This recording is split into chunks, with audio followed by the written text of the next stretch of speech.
Welcome, nighttime traveler, to Sleepy Bedtime Stories, your haven of stories and tales to help you sleep.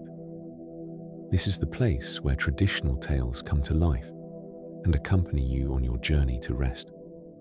But first, tell me where you're listening from tonight and what time it is where you are. I'd love to know if you're joining me from your bed, from a cozy sofa, or perhaps from some corner of the world where you can still feel the spirit of ancient tales. Please leave me a comment. Every message from you is like a fragment of a precious amphora. If you'd like to support this space of peace and relaxation, subscribe and share the channel so that more people can find their refuge here. And now, take a slow, deep breath, because tonight we're going to dive into another thrilling story.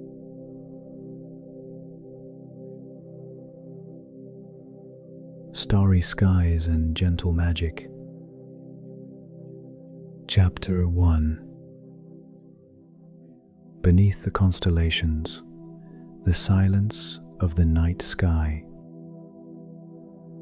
Close your eyes for a moment. Imagine you are lying on the dew-kissed grass, somewhere far from the noise, far from screens, far from everything that weighs you down. Above you, stretching without limit, without boundary, with no apparent beginning or end, the night sky unfurls its most ancient mantle. The air smells of fresh earth and a clear night. There is no rush. There is nothing to do. Just being. Just breathing. Just looking up and losing oneself, slowly, in the silent immensity of the stars. This is how it all begins. This is how it has always begun. From the very dawn of human time, before writing existed, before there were cities or roads or borders, even before human beings knew how to name what we felt, we were already looking up. We were already wondering. We were already falling silent before that darkness filled with luminous points that twinkled with a calm we have never quite been able to imitate. The night sky was the first book humanity ever had. Its pages are infinite. Its letters are stars. And its story, the longest of all, began so long ago that the human mind can barely touch the edge of that abyss without feeling a slight dizziness of wonder. Breathe slowly. Let your shoulders relax. Let the bed support you.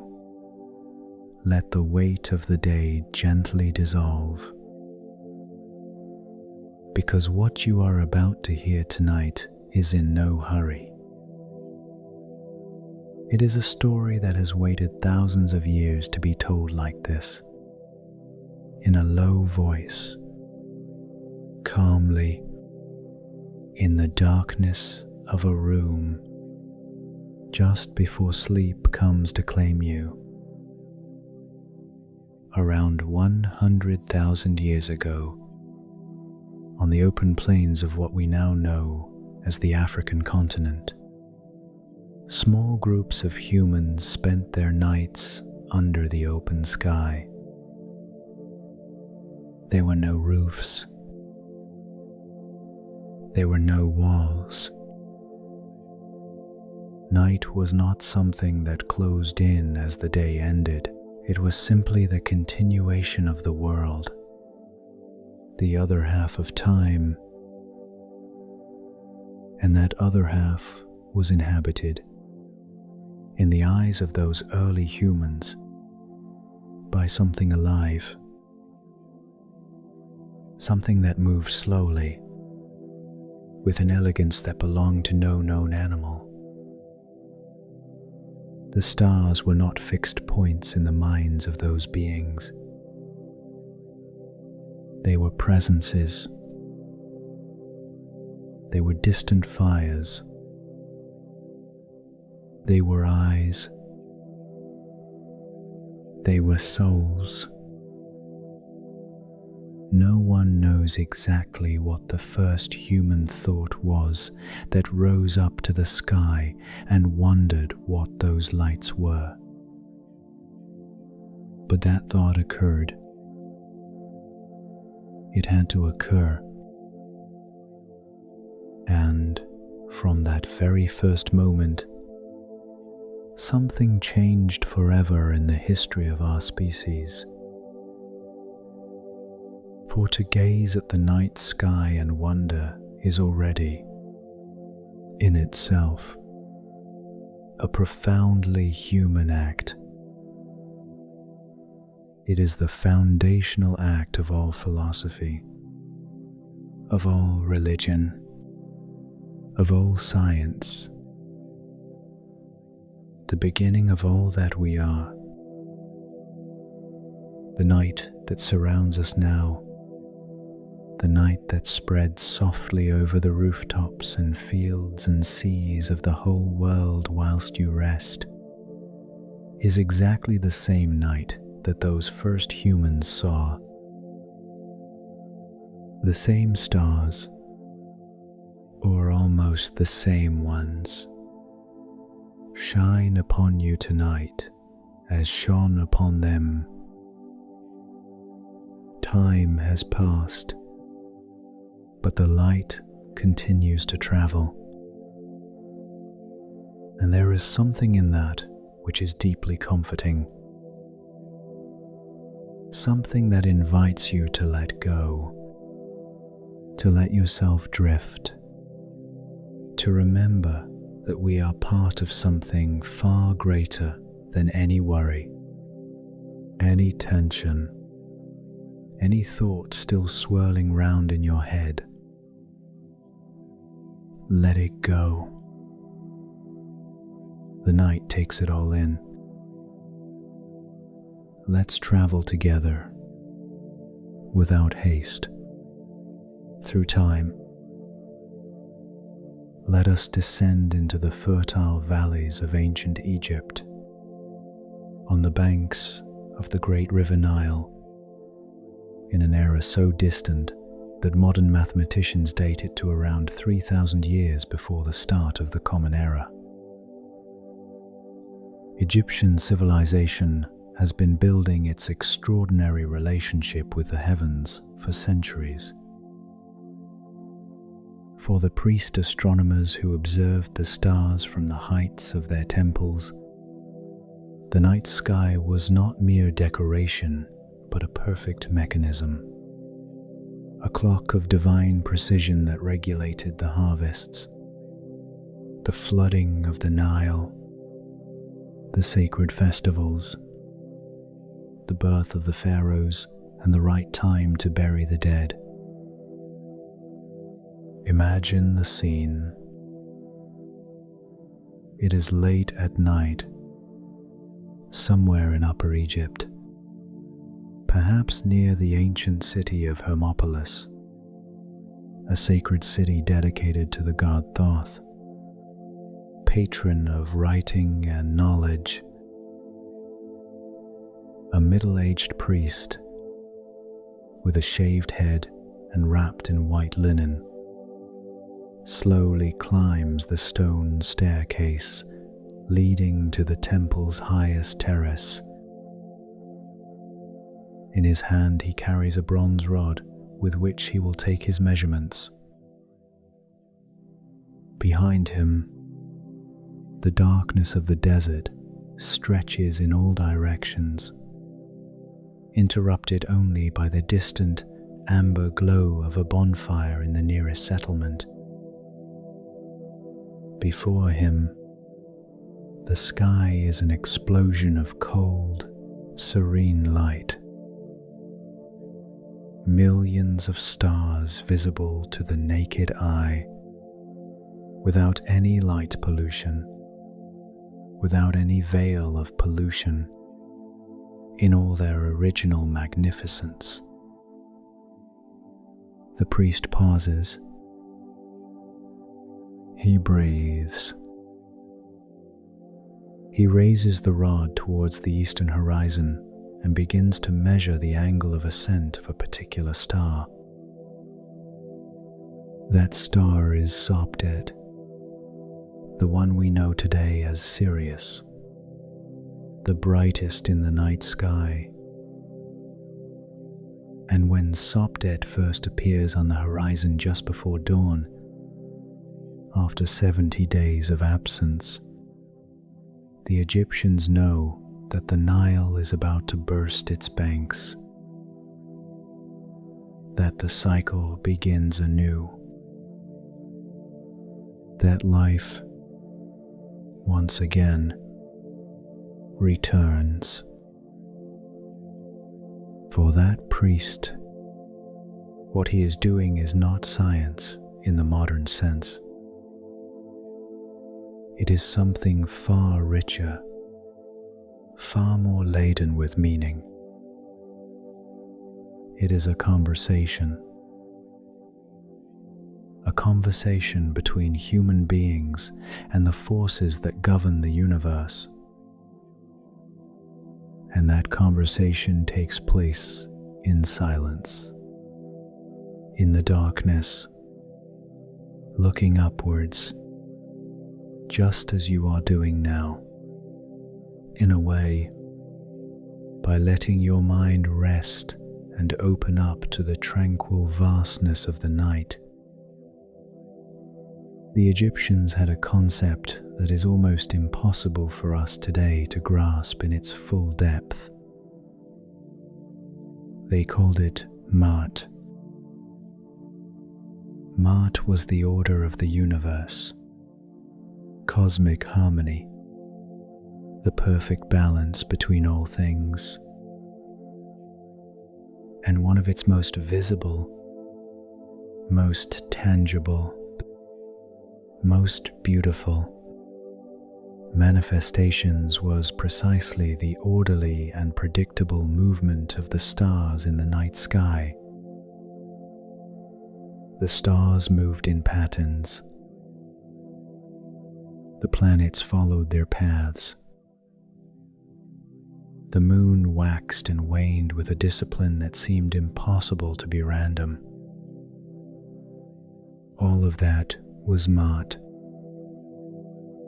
All of that was proof that the universe had an inner order, an underlying logic, an intelligence that sustained everything. And we, human beings, were part of that order. We were a thread in that tapestry, a sound in that music. And when the priest finished his observations and slowly descended the stone steps to return inside the temple, something within him had quietened. Something had also fallen into place within him, because gazing at the night sky with attention, with reverence, with calm, has had that effect on human beings since the dawn of time. It reminds us where we are. It brings us back to the true scale of things. And that scale, so immense, so reassuring in its very immensity, has the power to dissolve petty worries everyday fears, the accumulated tensions of the day. Breathe. Feel your body sink a little deeper into the bed. There is nowhere to go. You are exactly where you should be. We now cross the Mediterranean and head north and east, towards the coasts bathed by the dark blue waters of the Aegean Sea. We are in ancient Greece, sometime around the 5th century BCE, an era that historians have called the Golden Age of Greek thought. During this period, philosophy, tragedy, architecture, mathematics, and, above all, a bold new way of understanding the cosmos flourished simultaneously in Athens, in the Ionian colonies along the coast of what is now Turkey, on the island of Samos, and on the Greek-inhabited coasts of southern Italy. Extraordinary men are gazing at the night sky and asking questions that no one had ever posed in quite that way before. They do not ask which god moves the stars. They ask why they move. They do not ask what omen the appearance of a comet brings. They ask what a comet is. But let us not get too far ahead in that rational and analytical direction. For tonight is not a night for analysis. Tonight is a night for feeling, for contemplating, for letting oneself be carried away by wonder. And in that sense, the Greeks have much to offer us.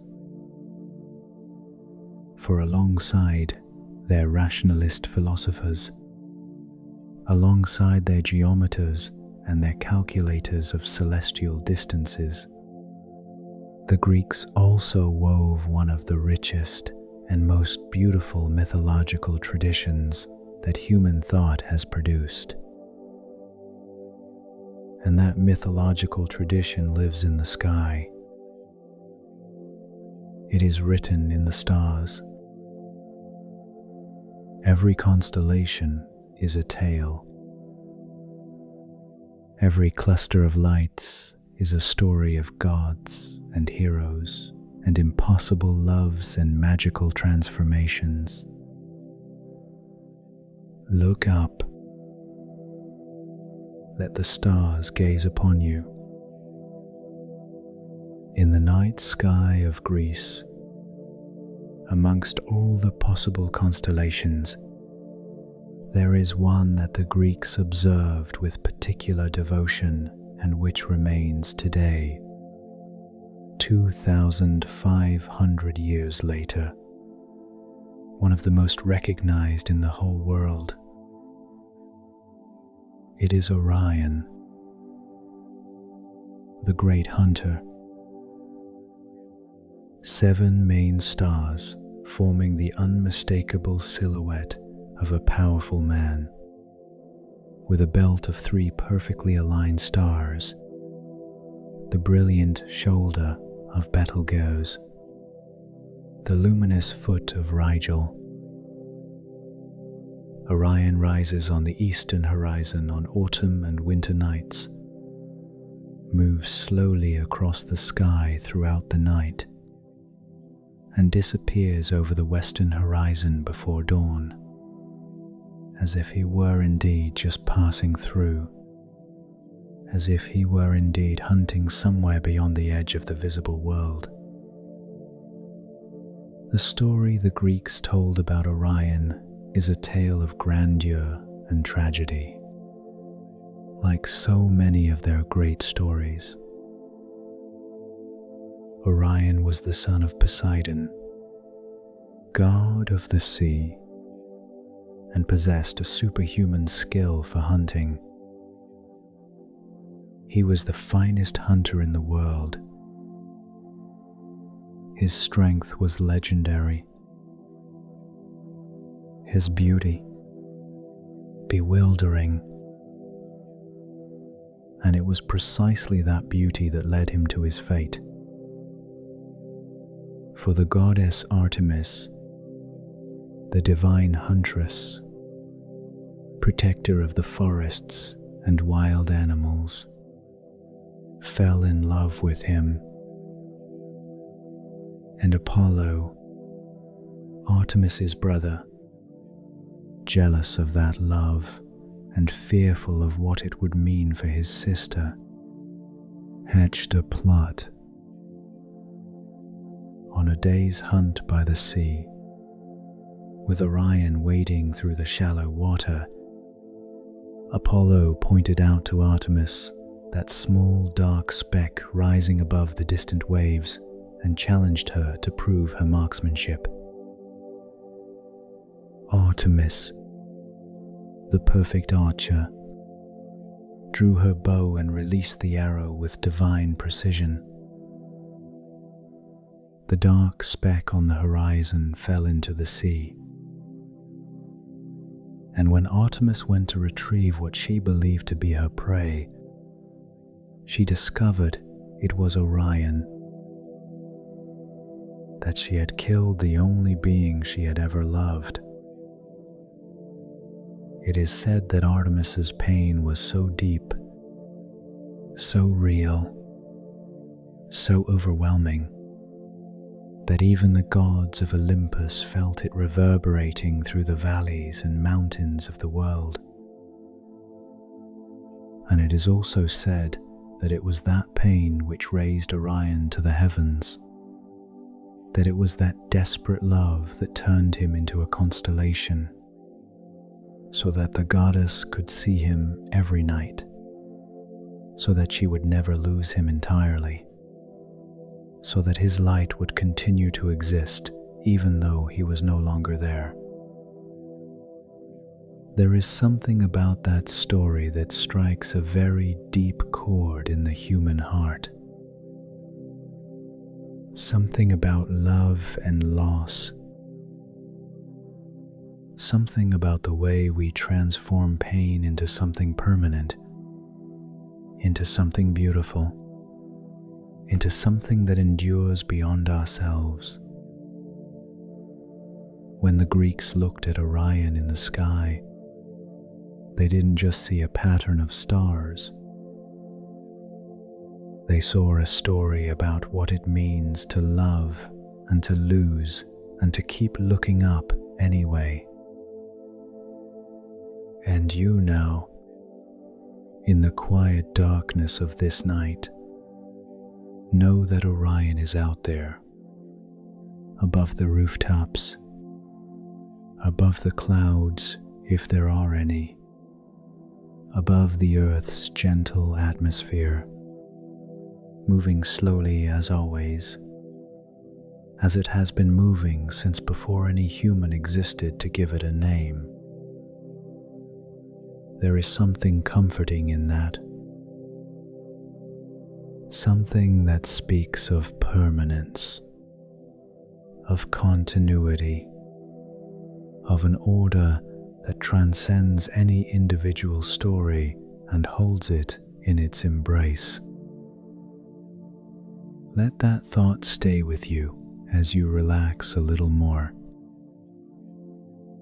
The night sky of the Greeks was full of stories like this. Each constellation was a window onto a larger narrative, older, richer than any written text could contain. The Pleiades, that small cluster of stars that looks like a tiny luminous cloud suspended in the winter sky, were, for the Greeks, the 7 daughters of the Titan Atlas and the Oceanid Pleione. 7 maidens who were transformed into stars to save them from the harassment of the giant Orion, who pursued them relentlessly across the earth. And fate decreed that even in the heavens, Orion should continue to pursue them, so that the constellation of the Hunter and the small cluster of the Pleiades always moved together across the firmament, forever separated by the same distance, in an eternal chase that never goes anywhere and never stops. There is, in that image, in that silent, endless celestial pursuit, a metaphor for so many human things, for desires that are never fulfilled, for distances that cannot be bridged, is greater than, of stories that have no end because life itself has no end, only transformations. And yet, there is also something serene about it, because the Pleiades continue to shine. There are still 7 of them, although one, Merope, shines a little less brightly than the others, perhaps out of shame for having loved a mortal whilst her sisters joined gods. They are still there, night after night, year after year, century after century, inviting us to look up and remember that we are part of a story far longer than our own. Let us now take our journey in another direction from the ancient world. Let us leave the Mediterranean and its deep indigo skies and travel to the Far East, towards the ancient civilizations that flourished in the valleys of the Yellow River and the Blue River, in what we now know as China. For there too, since time immemorial, human beings gazed at the night sky and constructed worlds of meaning around its constellations. In the astronomical and mythological tradition of ancient China, the night sky is not organized in the same way as in the Western tradition. The Chinese divided the sky into 4 great regions, each associated with a guardian animal. The blue dragon of the east is greater than the white tiger of the west, the vermilion bird of the south, and the black tortoise of the north. These 4 mythological creatures not only guarded the cardinal points of the sky, they were also representations of seasons, of cosmic energies, of fundamental principles governing both the order of the universe and the order of human life. And at the center of all this cosmology, presiding over the heavens as an emperor presides over his court, was the North Star, known in Chinese as Tianzu, the pillar of heaven. This star, around which all the others seem to revolve throughout the night, was, for the Chinese, the seat of the Jade Emperor, the supreme deity who ruled the 3 worlds, heaven, the earth, and the underworld. And the stars revolving around it were his celestial court, his ministers and officials, his generals and advisors, reflecting in the sky the same hierarchical and orderly structure that the Chinese admired on Earth. There is one story in particular that emerges from this tradition and has traveled through the centuries with a tenderness that makes it stand the test of time. It is the story of Xinu and Niulang, known in the West as the legend of the Milky Way lovers. Xinu was the daughter of the Jade Emperor, the celestial weaver who wove the clouds and the heavens with threads of light. Niulang was a simple buffalo herder on Earth, a young man without wealth, but with a generous heart. Thanks to a series of circumstances blending magic with innocence, the two met, fell in love and married, having 2 children together and living a simple life full of happiness. But Jinu's heavenly mother, the Queen of Heaven, did not approve of this marriage between a goddess and a mortal.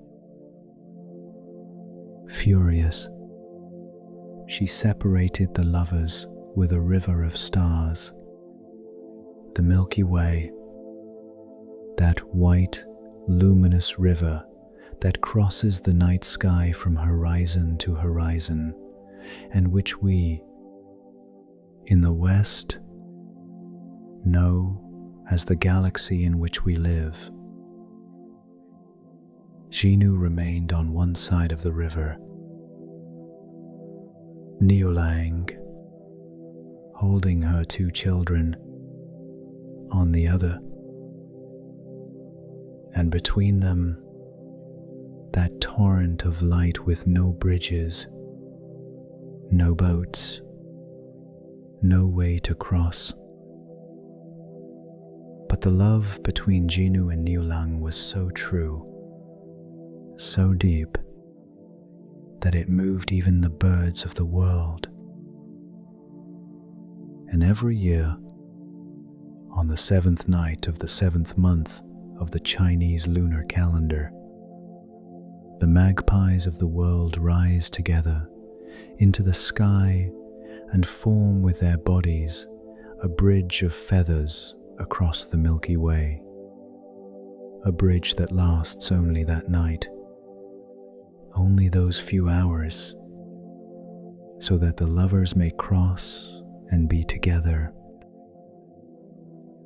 And it is said that if it rains on that night, the tears of Xinu and Niulang fall to the earth as raindrops. Every year, on the 7th day of the 7th month, in many parts of China, Korea and Japan, people look up at the sky in search of the 2 brightest stars on either side of the Milky Way, Vega, representing Xinu, and Altair, representing Niulang. And for a few moments, on that summer night, the night sky is not just a collection of bright dots. It is a love story. It is a promise that distance cannot overcome true tenderness. It is a reminder that even in separation, even in waiting, there is a beauty that sustains us. Let that image stay with you. Lovers on either side of the river of stars, the bridge of feathers that appears once a year, love that does not give up, even if galaxies lie between them. The night continues its gentle, imperceptible movement. The stars advance millimeter by millimeter across the firmament, completing their eternal rotation with a punctuality that knows no fatigue.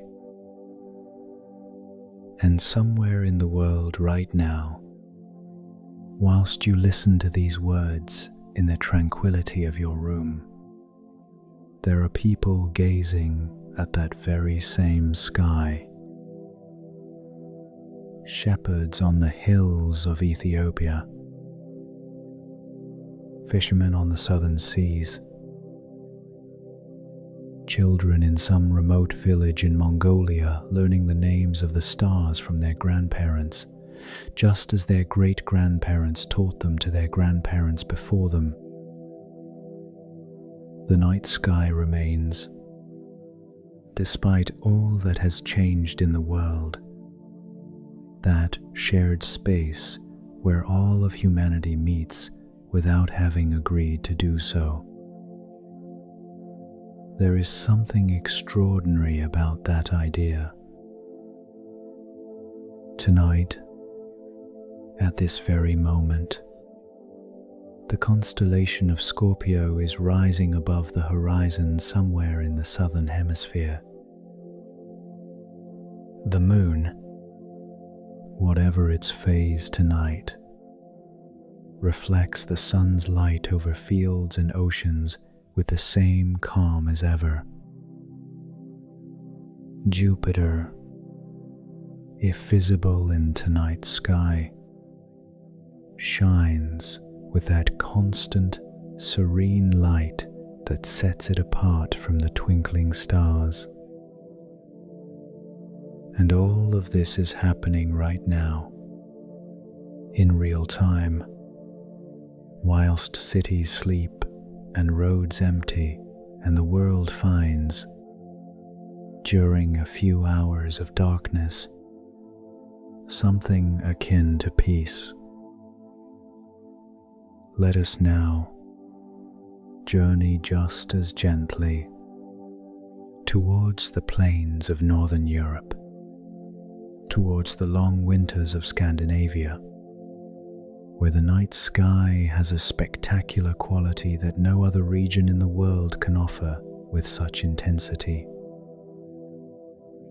We are in the far north, above the Arctic Circle, in the lands that the ancient Vikings called the edge of the world. And here, on certain autumn and winter nights, the night sky does something that takes the breath away even from those who have seen it hundreds of times. The Northern Lights. Imagine you are standing in a snowy field in Finland on some night in January, in some year of the last century or the century before. It doesn't matter, because the phenomenon has been the same for millions of years. The sky is clear and black, with the stars shining with that special intensity they only have when the cold is extreme and the air is completely dry and clear. And suddenly, without warning, without a sound, the northern horizon begins to pale with a greenish glow. At first it is subtle, almost as if there were some illuminated city in the distance. But there is no city, only the snow-covered countryside and the pine forest and the silence. And then, in a matter of seconds, the lights come to life. The green spreads upwards, in curtains, in waves, in spirals that move with a fluidity that seems alive. And alongside the green appears violet and blue, and sometimes, on the most extraordinary nights, red, a deep ancient red that dyes the sky, a color that seems not of this world. The curtains of light flutter, they bend, they curl in on themselves. They dance with an elegance that has no name in any human language, because no language was invented to describe something like this. For the indigenous peoples of Northern Europe, for the Sami of Lapland, for the Inuit of the Canadian Arctic, the Northern Lights were not an atmospheric phenomenon. They were presences. The Sami called them Guov Sahasat and believed they were the souls of the dead dancing in the sky, that the ancestors manifested themselves thus on cold nights to remind the living that the world does not end with death, that there is something that continues, that there is a light on the other side of the deepest darkness. In Finland, the Northern Lights were known as Revontulet, which literally means foxfires. His greater than legend had it that an Arctic fox ran through the hills of northern Finland, and that, as it swished its tail across the snow, sparks flew and turned into lights that rose up into the sky. Such a delicate image, so tender, that it is hard not to smile when imagining it. An Arctic fox running in the darkness, wagging its fluffy tail, filling the sky with colors without even realizing it, without any intention of doing so, simply being what it is. In the Inuit villages of northern Canada and Greenland, the auroras were even more directly associated with the dead. It was believed that they were the souls of those who had passed away, playing ball in the sky, celebrating together in the afterlife, sending flashes of joy to the living as a sign that they were well, that there was no need to fear for them. That death was not an end, but a transformation into something luminous. There is a gentle wisdom in all these ways of interpreting the sky, a wisdom that needs neither telescopes nor equations to convey something essential. The night sky, with all its phenomena, with all its wonders, has always been a mirror in which we humans reflect our deepest hopes. The hope that there is an order to things, the hope that those we love do not disappear entirely, the hope that darkness is not merely darkness but a backdrop against which something real shines, something worth contemplating. Let us continue our journey. Let us leave the north and head south, towards the warm, ancient lands of Mesopotamia, the land between the rivers, the area between the Tigris and the Euphrates, in what is now Iraq.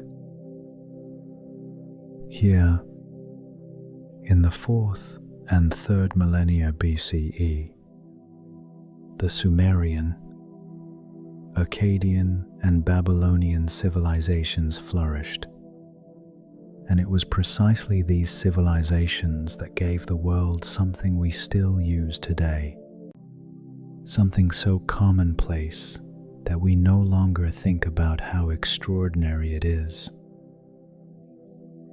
The zodiac.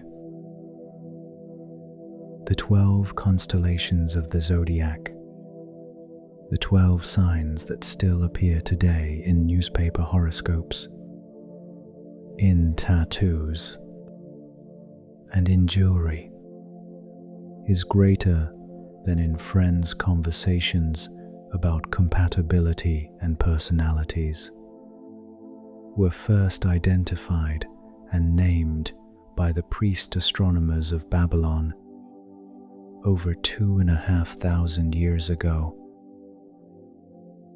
They observed that the sun, the moon, and the planets visible to the naked eye, Mercury, Venus, Mars, Jupiter, and Saturn, moved along a specific band of the sky, a band which they divided into 12 equal sections, each associated with a constellation.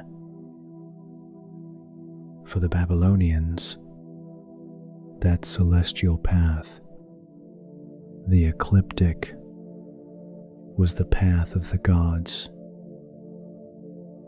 and the positions of the planets along that path, their configuration at a given moment in time, revealed the divine will, the individual fate of kings, the prospects for harvests, the fortunes of wars. The priest astronomers spent their nights atop the ziggurats, those great stepped brick towers that rose above the Mesopotamian cities, and meticulously recorded the movements of the stars on clay tablets, thus creating the first astronomical archives in human history. Imagine one such night in the city of Babylon, the great Babylon of Nebuchadnezzar's time, a city of 500,000 inhabitants surrounded by lapis lazuli walls and with hanging gardens, said to be one of the wonders of the world. The year is 600 years before the Common Era. A young priest astronomer, perhaps 25 years old, who has just completed his years of apprenticeship, climbs alone tonight for the first time to the top of the ziggurat of Marduk, the tallest temple in the city. He carries with him his clay tablets, his writing styluses, and a heart beating a little faster than usual. The sky opening above him is absolutely clear. In Mesopotamia, in summer, the sky can be of an almost painful clarity, of a darkness so pure that the stars do not twinkle but shine with a steady, deep light. The young priest looks up, and for a moment, just for a moment, he forgets what he has to do. He forgets his instruments and his tablets and his calculations, and he simply looks with that openness of spirit that only beginnings possess, the first moments of something new, when we have not yet learned to take everything for granted. In that silent contemplation, there is something we all recognize. That moment of pausing and looking up with no agenda, no purpose other than to see. That moment which today, when life moves so fast and there are so many screens and so much noise, has become almost a luxury. But tonight, in the stillness of your room, you can somehow recapture it. Because even if you cannot see the sky from where you are, you can imagine it. You can feel it. You can let your mind climb to the top of that imaginary ziggurat and look up with the eyes of the soul. Breathe. Feel the cool air of the Babylonian night. Feel the silence that surrounds the top of the tower. Feel how time stands still for a moment beneath the luminous weight of the firmament. The Babylonians also had their own stories about the constellations. The lion we see in the summer sky was, for them, the symbol of the defeat of the forces of chaos by the god Marduk. The scorpion that dominates the autumn sky was the creature that, according to myth, had mortally wounded the great hero Gilgamesh during one of his journeys to the ends of the world. And the celestial bull, what we now call Taurus, was the divine bull that the gods sent to confront Gilgamesh himself when he rejected the love of the goddess Ishtar, the goddess of love and war. The Epic of Gilgamesh, the oldest epic tale preserved in the entire history of humanity, written on cuneiform clay tablets and discovered in the 19th century AD in the ruins of the library of the Assyrian king Ashurbanipal in Nineveh. A poem that tells the story of a king who seeks immortality following the death of his dearest friend, and who ultimately accepts that immortality is not reserved for human beings, that our lot is to live life to the full during the time allotted to us. And that king, that Gilgamesh from 4,000 years ago, gazed upon the same sky that we gaze upon, the same stars, the same white river of the Milky Way that flowed overhead on the clear nights of Mesopotamia. And in that sky, he sought answers to the very questions we continue to ask ourselves. What are we? Why are we here? What lies beyond death? How to live well with the time we have? The questions have not changed. Only the sky, in its eternal patience, continues to look down towards us and remain silent. Let that silence wash over you. There are no answers to seek right now. Only the gentle silence of the night sky and the pleasant weight of the resting body and the mind that slows down, becomes softer, more willing to drift. Let us now descend to the other end of the world, to the cultures of the indigenous peoples of the Americas, extraordinary civilizations that developed in complete isolation from the Eurasian world, their own traditions of astronomical observation and their own mythologies of the firmament. On the high plateaus of what is now Mexico and Guatemala, the Maya peoples built cities that were, in many ways, giant astronomical instruments. Their temples were oriented with a precision that left modern archaeologists speechless when they began to understand it in the 20th century.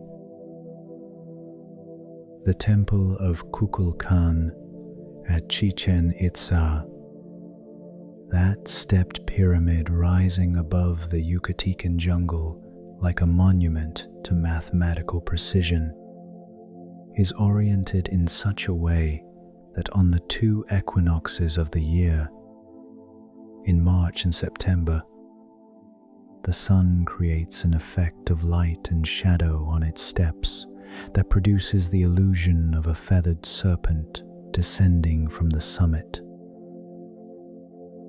A serpent of light that moves slowly throughout the afternoon, that seems alive, that seems to have a purpose, that seems to greet the people gathered below with an elegance that no human could imitate without the precision of mathematics and the passage of time. Kukulkan, the feathered serpent, the very same being the Aztecs would call Quetzalcoatl, one of the most complex and fascinating deities in all Mesoamerican mythologies, associated with the wind, with water, with wisdom, with Venus, the brightest planet after the sun and the moon, which the Maya observed with an obsession bordering on what we would today call scientific. The Maya recorded the movements of Venus with astonishing precision. The Dresden Codex, one of the 4 Mayan books that survived the destruction wrought by the Spanish conquest in the 16th century, contains tables of Venus so precise that modern astronomers were astonished to find that the cumulative margin of error over 500 years of Mayan observations was a mere 2 minutes. 2 minutes in 500 years. Without telescopes, without satellites, with no technology other than the human eye and the extraordinary patience of generations of priest astronomers who spent their nights gazing at the sky with a dedication that seems almost incomprehensible to us today. For the Maya, Venus was not simply a planet. It was the manifestation of Kukulkan, the feathered serpent in the night sky, and the cycles of Venus, its appearance as the morning star before dawn, is greater than its disappearance during a period when it was so close to the sun that it could not be seen, and its reappearance as the evening star after sunset were interpreted as Kukulkan's journey to the underworld and his return. A cycle of death and resurrection written in the sky with the light of a planet. There is a beauty in that interpretation that transcends the difference between science and myth. For the Maya understood the sky with a precision that we today recognize as scientific, but interpreted it with a symbolic richness that can only be called poetic. For them, there was no contradiction between measuring with precision and living within myth. For them, the sky was both a cosmic clockwork mechanism and a sacred poem. And perhaps, if we are a little more flexible in our way of seeing the world, those two things are not as incompatible as we believe. On the clearest nights in the mountains of Chiapas, or the hills of Bedtime, the Mayan priests would sit in the observatories of their cities, gaze at the sky through instruments made of wood and bone, and count. They counted cycles and periods and recurrences. They counted with such precision that they came to construct several simultaneous calendars that interlocked like the cogs of an invisible mechanism, and which allowed them to predict eclipses, solstices, and equinoxes centuries in advance. And yet, on those very nights of calculation and observation, when the work was done and the priest set aside his instruments, when the silence of the jungle replaced the murmur of his colleagues, is greater than when the only sound was that of bats hunting insects in the darkness and of leaves rustling in the warm breeze of the tropical night. That very priest would look up with no purpose other than to contemplate.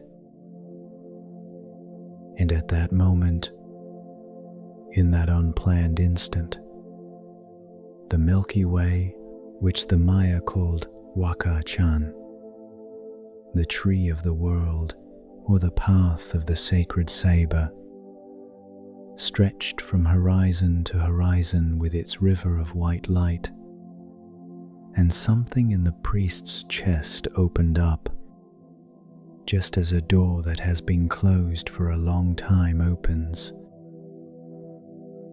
That very same something can open within you now, if you allow it. If you let your mind calm down enough to remember that there is a sky out there, that there are stars even if you cannot see them, that there is a calm and silent vastness that asks nothing of you, that is in no hurry, that simply exists, beautifully, effortlessly. The night is your ally tonight. Darkness is not absence, but the presence of something else. Something gentle, something ancient, something that has sustained human beings for hundreds of thousands of years whilst they slept under the open sky, and that now sustains you. Here, in the safety of your bedroom, let us continue our journey through time and space, moving now towards the medieval Islamic world, towards that extraordinary period spanning the 8th to the 13th centuries AD, when the Abbasid Caliphate made Baghdad the intellectual capital of the world. In the House of Wisdom, Beit al-Hikmah, an institution unique in human history, hundreds of scholars of all faiths and backgrounds, Arabs, Persians, Jews, Greeks, Nestorians, gathered to translate, study and expand upon the knowledge accumulated by ancient civilizations. And amongst all the sciences that flourished in that extraordinary environment, astronomy occupied a central place. Medieval Arab and Persian astronomers were not content merely to preserve the knowledge of the Greeks and Babylonians. They expanded upon it. They corrected it. They developed it with an intellectual energy that can only arise when knowledge is treated as an adventure and not as an obligation, al-Battani, Abu al-Rayhan al-Biruni, Ibn Rushd, al-Farghani. Names that today resonate only in the history books of science, but who, in their time, were giants whose shadow stretched across the entire known world. Al-Battani, who lived between 858 and 929 AD, calculated the length of the solar year with an error of just a few minutes. He calculated the tilt of the Earth's axis, the motion of the solar perigee, the precession of the equinoxes, and all this using the observational instruments available in the 9th century, with patience, with rigor, with that thirst for knowledge, which is one of the most extraordinary traits of human beings. But it is not only science that interests us on this journey. It is also poetry. Because in the medieval Islamic world, astronomy and poetry were not two separate realms. They met, they intertwined, they fed off one another. The great Persian poet Omar Khayyam, known in the West above all for his rubaiyat, those quatrains of luminous melancholy that were translated into English in the 19th century with extraordinary success, was also a mathematician and astronomer of the highest caliber who reformed the Persian calendar with a precision that was not surpassed in Europe until centuries later. And in his verses, written in the 11th century AD, the night sky appears time and again not as a mechanism but as a mirror, as a companion in contemplation, as a witness to the brevity and beauty of human life. There is in Khayyam's rubaiyat a deep love for the night, for wine, for kind company, for the rose that blooms and withers, for the moon that rises and sets, for time that passes without our being able to hold it back and yet leaves us. When we accept that, a kind of freedom, we shall not quote them word for word, because poetry always loses something when taken out of its context and its original musicality. But we can feel the spirit of those verses, that spirit that says, we are here, tonight, beneath these stars, with this moment, which is the only one we have, and that is enough. That is, in fact, all there is. There is in that attitude a wisdom very close to what we need right now, in this moment of rest and letting go. The serene acceptance of passing time, gratitude for the present moment, the simple beauty of a quiet night under the starry sky.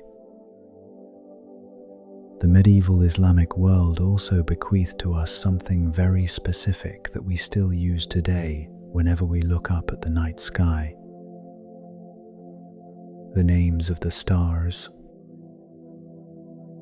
Betelgeuse, Rigel, Aldebaran, Algol, Altair, Vega, Deneb.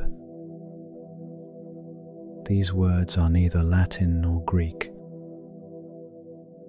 They are Arabic.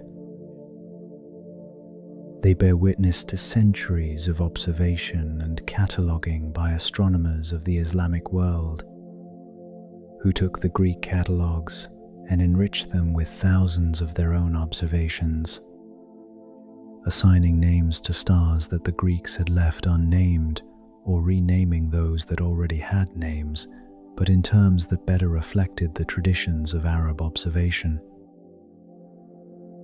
Betelgeuse comes from the Arabic Yad al-Jawza, meaning the giant's arm, that is to say, Orion's shoulder. Aldebaran comes from Aldebaran, the follower, because it follows the Pleiades across the sky. Is greater than Algol comes from Ras Al Ghul, the head of the monster, because this variable star, which changes in brightness regularly, was interpreted as the blinking eye of Medusa's head held in Perseus's hand. Every star name is a little story, a linguistic trail connecting the nights of medieval astronomers in Baghdad, Cairo, and Cordoba with the nights of today, with your nights, with any night when someone looks up and points to a particular light and asks, "What is that called?" And that question, so simple, so human, so inevitably poetic, has been answered in hundreds of languages over thousands of years. And every answer is a thread in the immense tapestry of human culture,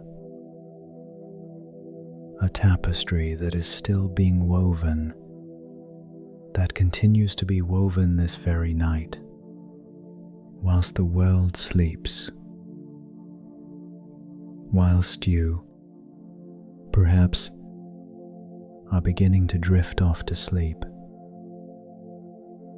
Don't rush. Let yourself drift slowly. There is still a little of the night left for us to travel together. Let's make one last stop before sleep comes to claim you with its gentle arms. Let's pause in Europe, in that extraordinary period that historians call the Renaissance. Those 15th and 16th centuries when human thought was renewed with an energy that seemed like spring. And in particular, let's pause on a specific night, in a specific year, in the town of Frauenburg, in what is now Poland, by the Baltic Sea. The year is 1497. The man gazing at the sky from the tower of Frauenburg Cathedral is called Nicolaus Copernicus. He is 24 years old. He has just returned from his studies in Italy, where he has learnt Latin, Greek, mathematics, medicine, and philosophy. But what occupies his mind most at this moment, what he cannot get out of his head when he looks at the night sky, is a question that seems impossible. What if the Earth isn't the center of the universe? It is not the first time anyone has asked that question. Aristarchus of Samos posed it as early as the 3rd century BCE, and was ignored for almost 18 centuries. But Copernicus asks it again, tonight, as he watches the planets move across the sky in that strange, erratic path which the Greeks had already noticed and which did not quite fit with their geocentric models. The planets, at certain times of the year, seem to move backwards. They seem to reverse their movement across the sky.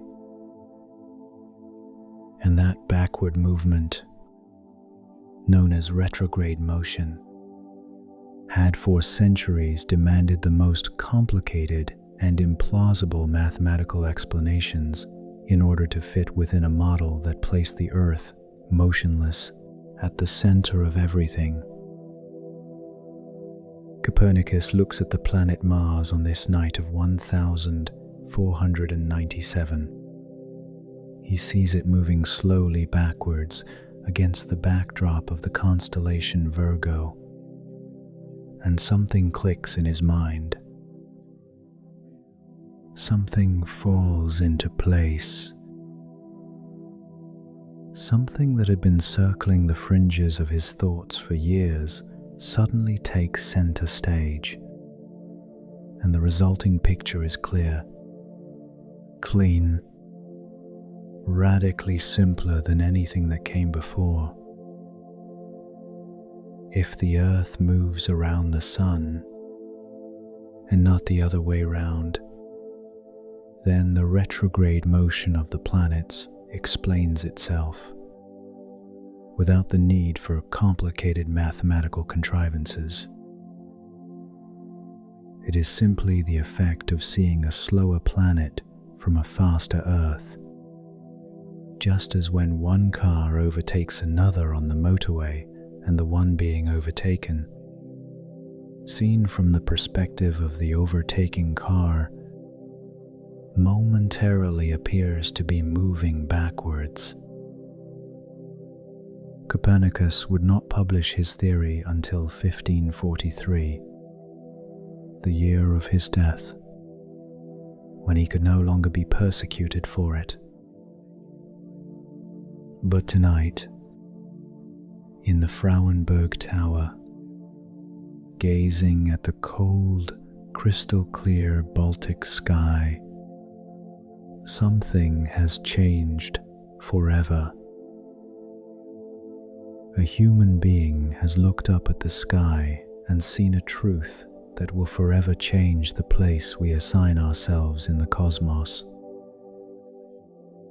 The Earth is no longer at the center.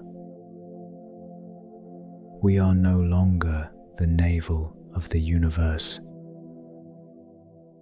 We are just another planet, revolving around just another star, in a corner of just another galaxy among trillions.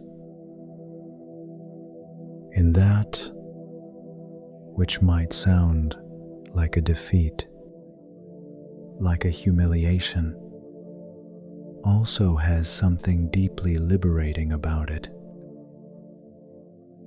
Something that says we are part of something much greater. We are stardust with consciousness. We are the universe looking at itself. Carl Sagan, the great science communicator of the 20th century, put it in a way that will go down in history just as much as the verses of any poet. We are made of stardust.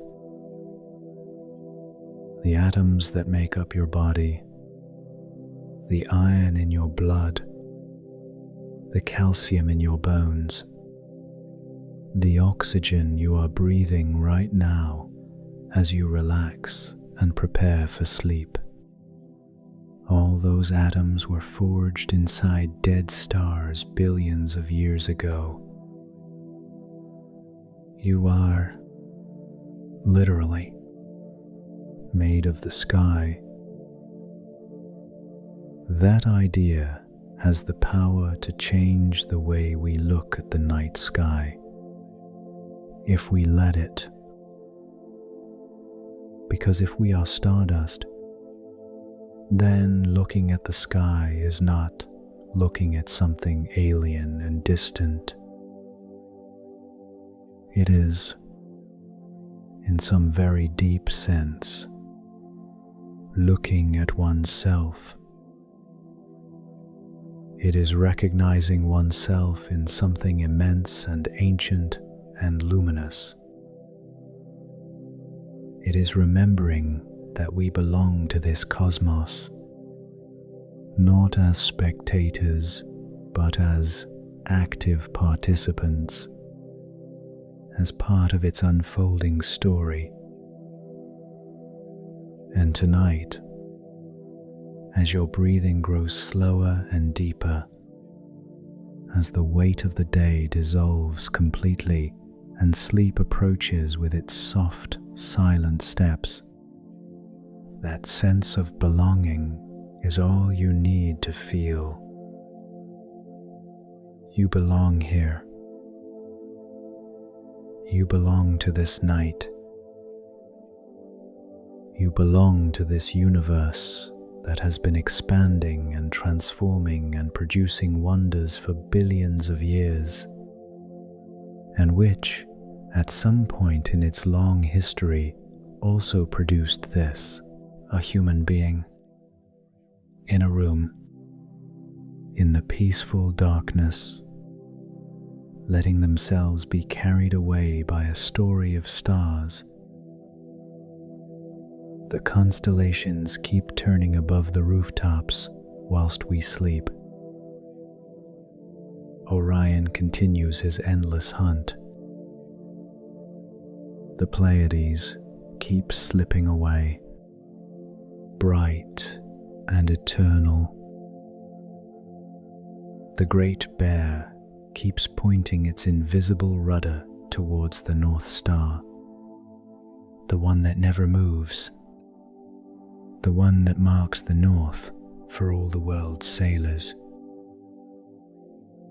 Venus, if she is in the sky tonight, shines with that soft, steady light that has guided so many travelers, that has moved so many poets, that has borne witness to so many human moments of love and loss and hope.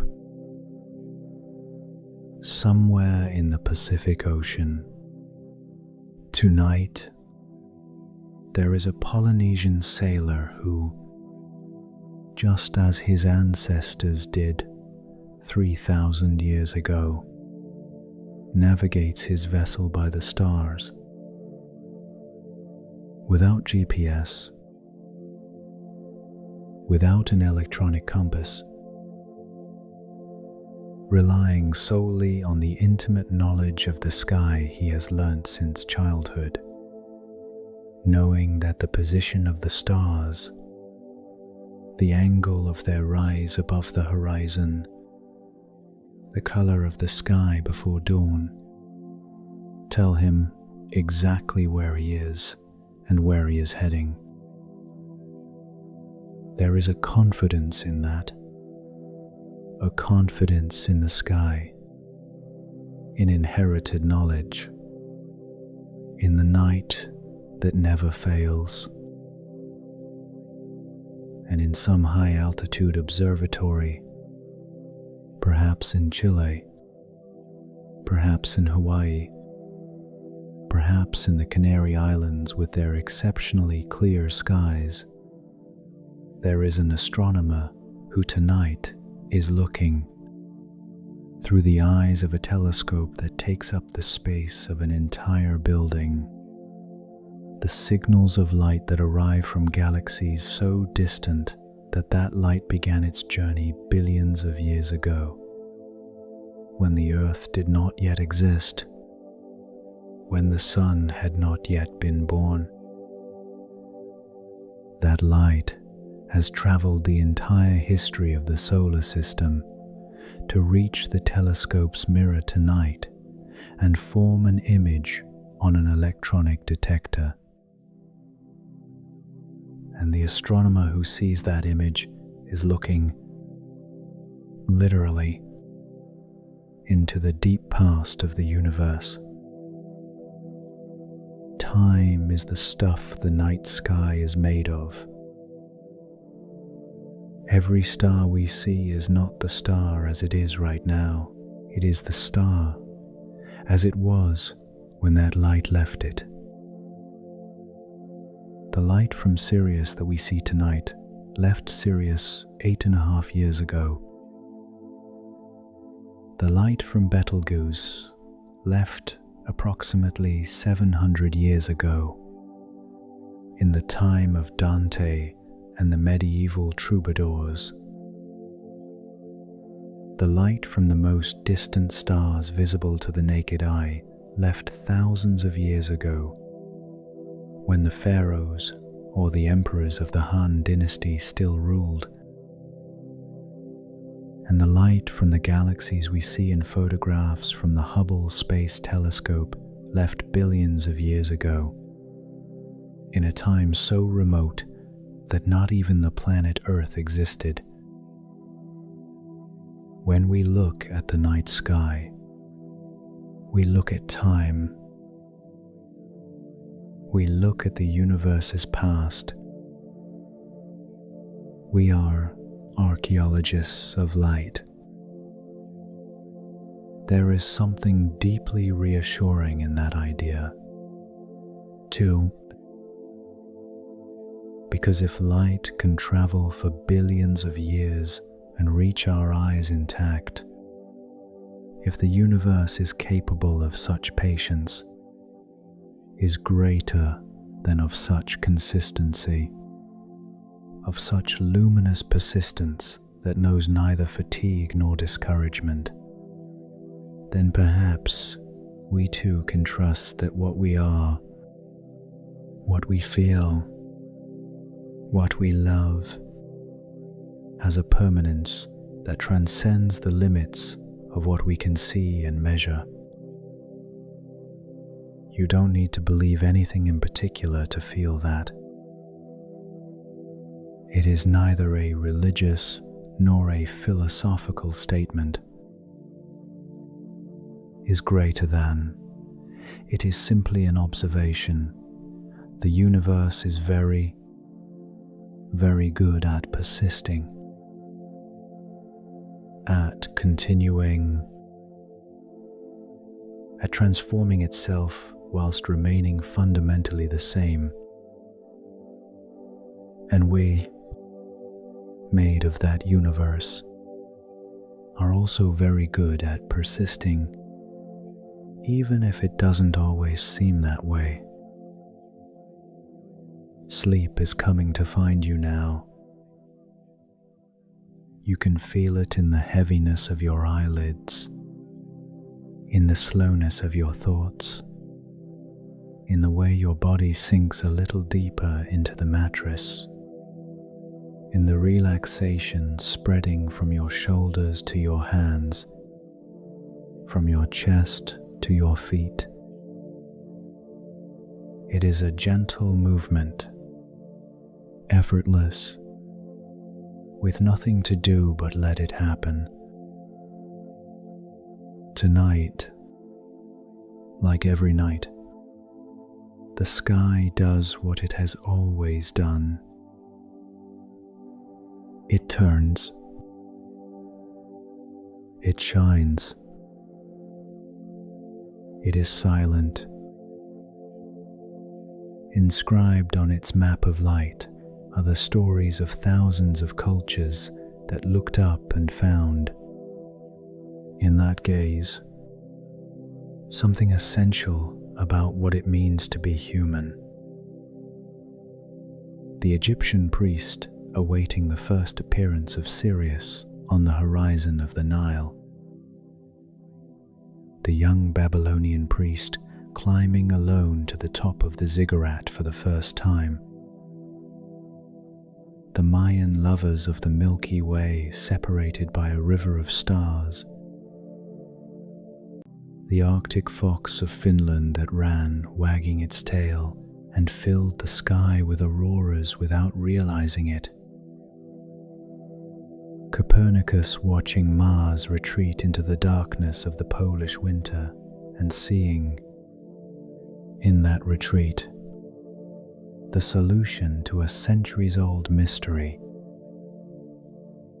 All of them are in some way in tonight's sky.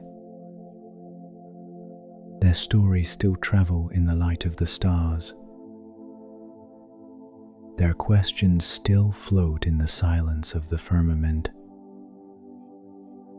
And you, from your resting place, are the last reader of that infinite book that began to be written 100,000 years ago and which still has no end. The stars are watching over you tonight. The night sustains you. The silence of the heavens is your oldest and most faithful ally. You need do nothing. You need go nowhere. You need resolve nothing, remember nothing, nor prepare for anything. Just breathe. Just be.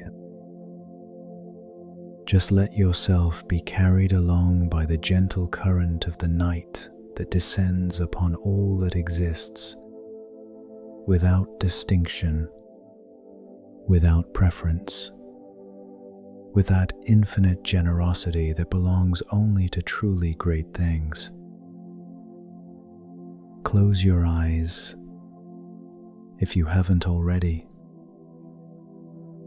Let the darkness within you gradually fill with a silence that is not empty but full of stars that shine effortlessly, filled with stories that move slowly across the firmament, filled with that silent music that the universe has been playing since before there was anyone to hear it, and which will continue long afterwards, with that same extraordinary patience, with that same beauty that needs no one to exist, but which becomes more beautiful when someone beholds it. Tonight, someone is gazing at it. You. And as you do so, sleep comes. Gently, unhurriedly, like the stars that move, like the light that travels centuries to reach us here, like the white river of the Milky Way that flows over the sleeping world. Rest. The sky will still be there when you wake.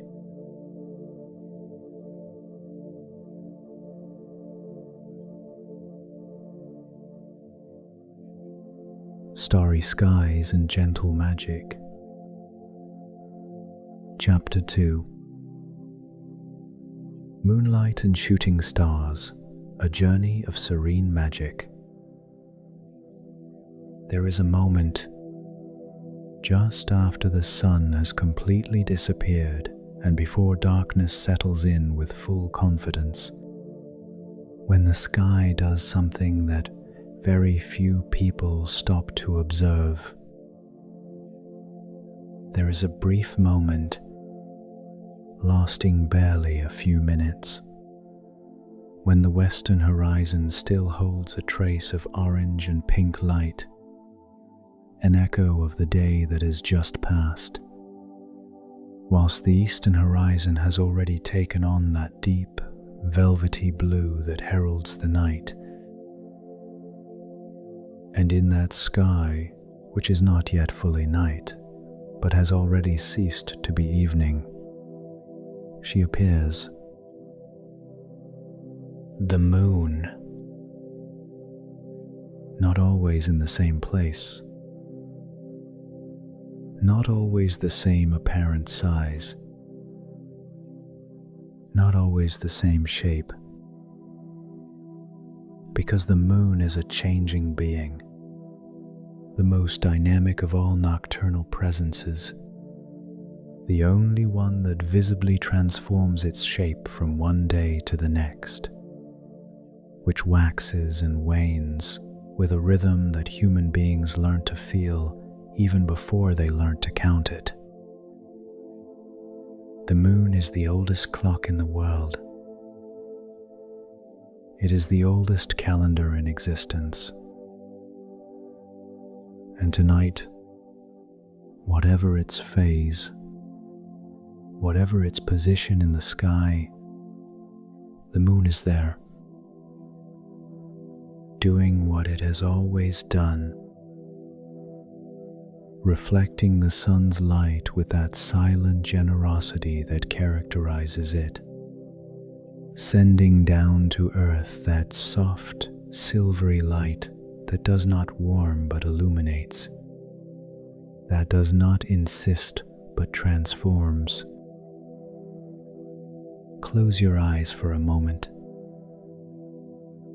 Imagine you are in an open field, far from any town. The grass is damp. The air smells of earth and a clear night. And the full moon, huge on the horizon, as it often seems when it is close to the ground, rises slowly over the distant hills with that unhurried majesty that makes the heart stop for a moment. A light that is not of the day and yet allows you to see. A darkness that is not quite darkness. The world bathed in silver, with soft shadows and blurred outlines, as if reality had decided to become a little gentler for tonight. Thus begins this chapter. In that light, in that silence, in that contemplation which human beings of all ages and from every corner of the planet have shared without ever having agreed to do so, we begin our journey tonight in Japan. On the nights of the 9th month of the lunar calendar, when summer has definitively given way to autumn and the air already has that crystalline clarity that only comes with the first cool nights, the Japanese have practiced for over 1,000 years a tradition that has no exact equivalent in any other culture in the world. They call it tsukimi, which means, with the direct and poetic simplicity characteristic of the Japanese, moon gazing. Tsukimi is not a noisy celebration. There are no fireworks, no loud music, nor crowds jostling in the streets. It is exactly the opposite. It is the deliberate and serene practice of sitting in silence or in quiet company and gazing at the moon. Just that, gazing at the moon, letting its light enter your eyes and reach your inner self, letting time stand still for a few minutes whilst the world keeps turning and the moon keeps rising, and something within us finds its order in a way that no more productive activity could achieve. In the Heian period, which spanned from the year 794 to 1185 AD, autumn full moon nights were occasions when the Japanese aristocracy would gather in the gardens of the palaces in Kyoto, the ancient imperial capital, to write poetry, play chamber music, and contemplate the moon reflected in the ponds. For in the tradition of Tsukimi, there is a special way of looking at the moon that multiplies its beauty to gaze upon it reflected in the water. The rippling image that breaks and reforms with the slightest breath of wind, which seems all the more elusive and beautiful precisely because of that instability, reminding us with every gentle wave that the beauty of the world is temporary, that everything passes, that there is a special grace in things that do not last. This philosophy of impermanence, of mono no aware, that melancholic yet not despairing sense in the face of the fleeting nature of beautiful things, deeply permeates Japanese culture and its relationship with the night sky. The Japanese do not look at the full moon and think of permanence. They think of the moon that will wane, of the cherry blossom petals that will fall, of the summer that will not return this year. And in that awareness of transience, they find not sadness but a kind of heightened gratitude, an ability to value the present moment that is sharpened precisely because they know the moment will pass. There is something to be learned from this. Tonight, something to do with this very night, with this very moment of rest and letting go. This moment too shall pass. Sleep will come and carry our consciousness to other realms. And tomorrow will be another day, with its own demands, its own opportunities, its own little wonders. But now, in this instant that belongs only to the present, there is a stillness worth savoring, a silence worth dwelling in, a gentleness worth receiving, without haste, without asking for more. Tsukimi is still celebrated today in Japan, in Buddhist temples, in gardens, in private homes. Families prepare ritual dishes of glutinous rice, the tsukimi dango, spherical and white as the moon itself, and place them as offerings in front of the east-facing window, where the full moon will rise during the course of the night. And then they sit, and they look, and they give thanks. An age-old practice that has survived the centuries precisely because it responds to a very real and constant human need, the need to pause, to look at something beautiful, to remember that the world is bigger than our problems and that this vastness, far from overwhelming us, brings us relief. Breathe deeply. Let your chest expand and relax. You are here. You are well. The night envelops you in its soft cloak of darkness and silence. Let us now travel westwards, across the vast Pacific until we reach Mediterranean Europe, to classical Rome, sometime around the 1st century BCE.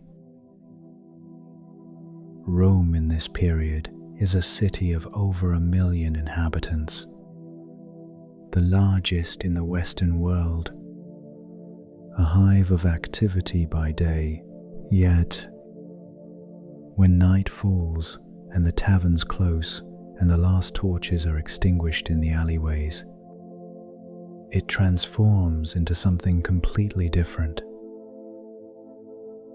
The streets of Rome at night were dark and noisy, filled with the clatter of carts that could not travel during the day, the screech of wheels on the cobblestones, the shouts of drivers hurling insults at one another in the narrow crossroads.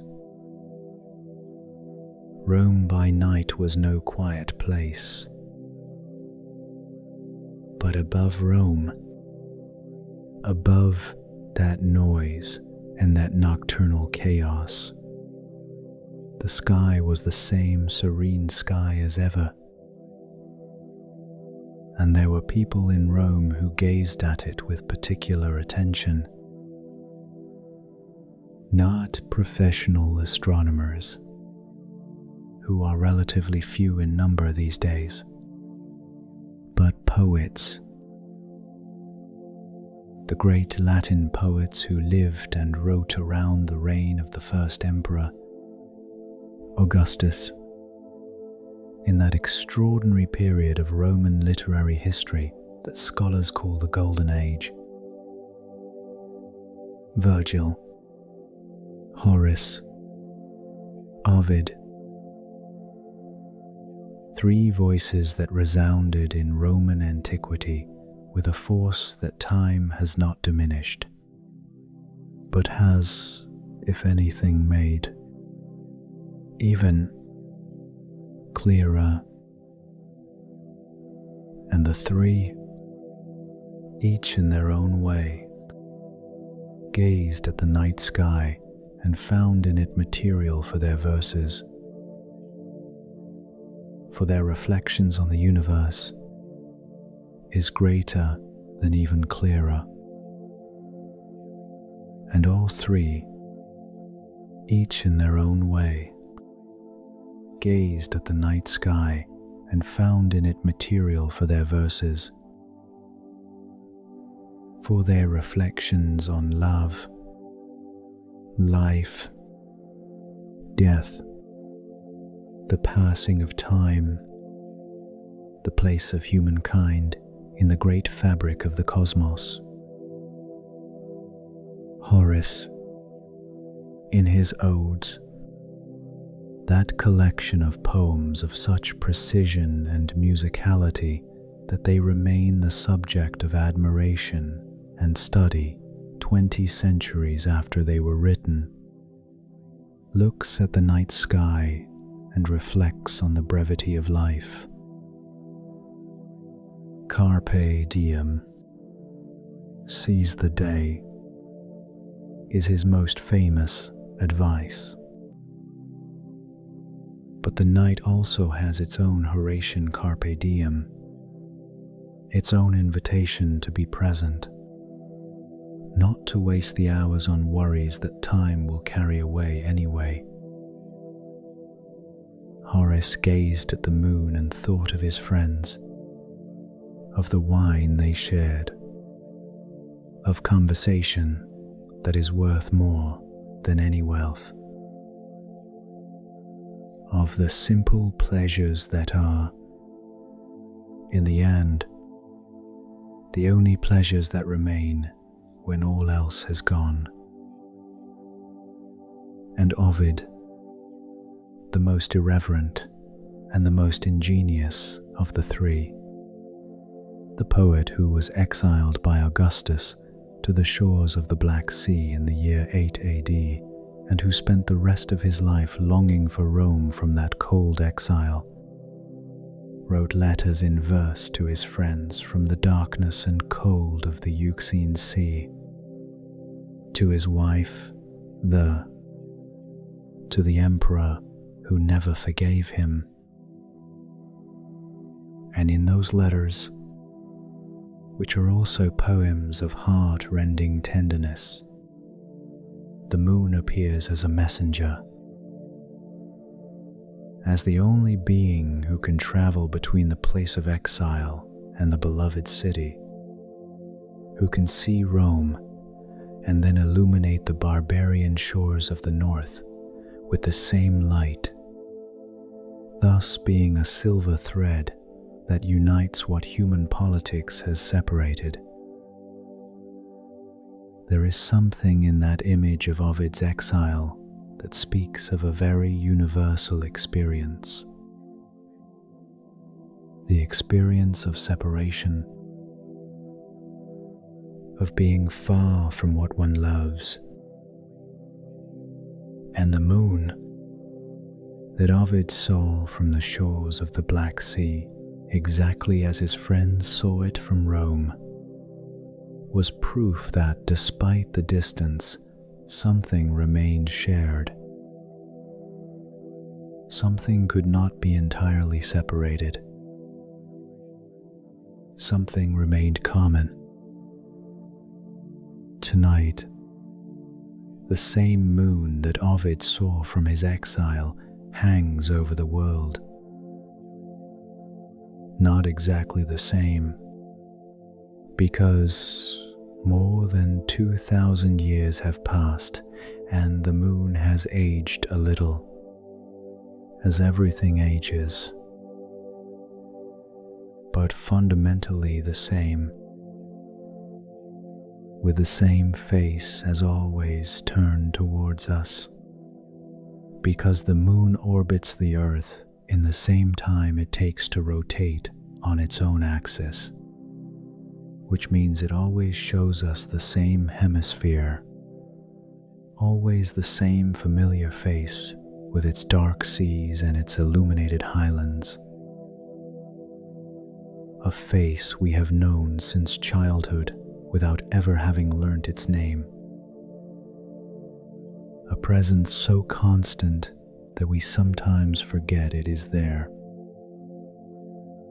until night brings it back, and we look up, and something in our chest opens up. Let that opening happen now. There is nothing to control. There is nothing to direct. Just the gentle weight of the body on the bed, and the breath that naturally slows down, and the thoughts that drift apart like clouds slowly carried by the wind. The face of the moon we see from Earth is a map of violent geological history written in silence. The lunar seas, the large dark patches that form what different cultures have interpreted as the face of a rabbit, or a woman, or a man carrying firewood, are in fact ancient impact basins that filled with volcanic lava over 3 billion years ago.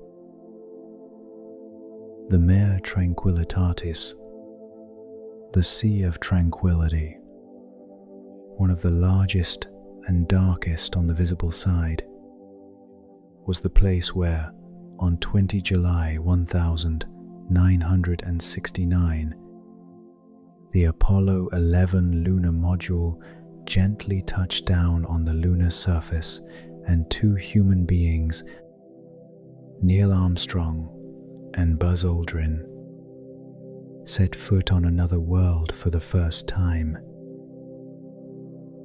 The Sea of Tranquility. What a fitting name for the night that was to come. What a perfect place for humanity's first step beyond Earth. Tranquility as the horizon. Serenity as the destination.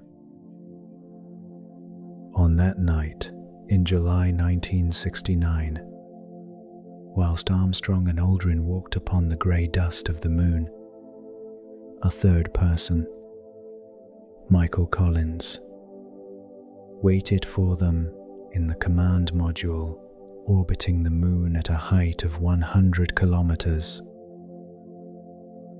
And Collins, alone in his module, whilst his companions experienced the most celebrated moment in the history of space exploration, did something that appears in almost no account of that day. He looked out of the window and gazed at the moon beneath him, and the black space around him, and the Earth appearing and disappearing with each orbit, and recorded within himself an experience he later described in words that belong not to technical literature but to poetry. He said he had never felt alone, that, despite being in the most isolated place a human being had ever inhabited, on the far side of the moon, with the Earth on the other side, and no possible communication with any human being for 45 minutes of every orbit, he felt not loneliness, but something akin to serenity, something akin to wholeness, as if in that absolute silence and unparalleled darkness he had found something that on Earth, with all its noise and haste, he had never been able to find. There are people who, when they hear that story, think that Collins was simply brave or stoic. But perhaps there is another, simpler interpretation. Perhaps true silence. Silence without interference. Silence so complete that one can hear one's own heartbeat. Does not terrify, but comforts. Perhaps chosen solitude. The solitude of one who gazes upon the universe from a secluded place has a different quality to endured solitude. Perhaps in that silence, Collins found the same thing that Zen monks seek in meditation, what contemplatives of all traditions seek in retreat, what we seek, sometimes without realizing it, when we turn off the lights and close our eyes. The center, one's own silence, that inner place where the noise of the world cannot reach. That is what the night offers. Tonight and every night. That space of silence where the deepest self can breathe. Let us continue our journey with the same calm towards another phenomenon of the night sky that has fascinated human beings since the dawn of time, and which is, perhaps, the most fleeting and the most beautiful of all. We are talking about shooting stars, those streaks of light that appear and disappear in the sky in less than a second, sometimes leaving a luminous trail that lingers for a moment longer before fading away completely, like a whisper that the sky makes and immediately erases. Shooting stars are not stars. They are meteors, tiny particles of dust and rock, some the size of a grain of sand, others the size of a pebble, that enter the Earth's atmosphere at speeds of tens of kilometers per second and glow due to friction with the air, producing that brief, perfect flash that we call a shooting star, and which, in many cultures is associated with a wish, with an opportunity, with a moment of magic that the sky grants once and not twice. The origin of this tradition of making wishes upon shooting stars is lost in time just as completely as the light of the meteor itself. Yet it is a tradition that is practically universal.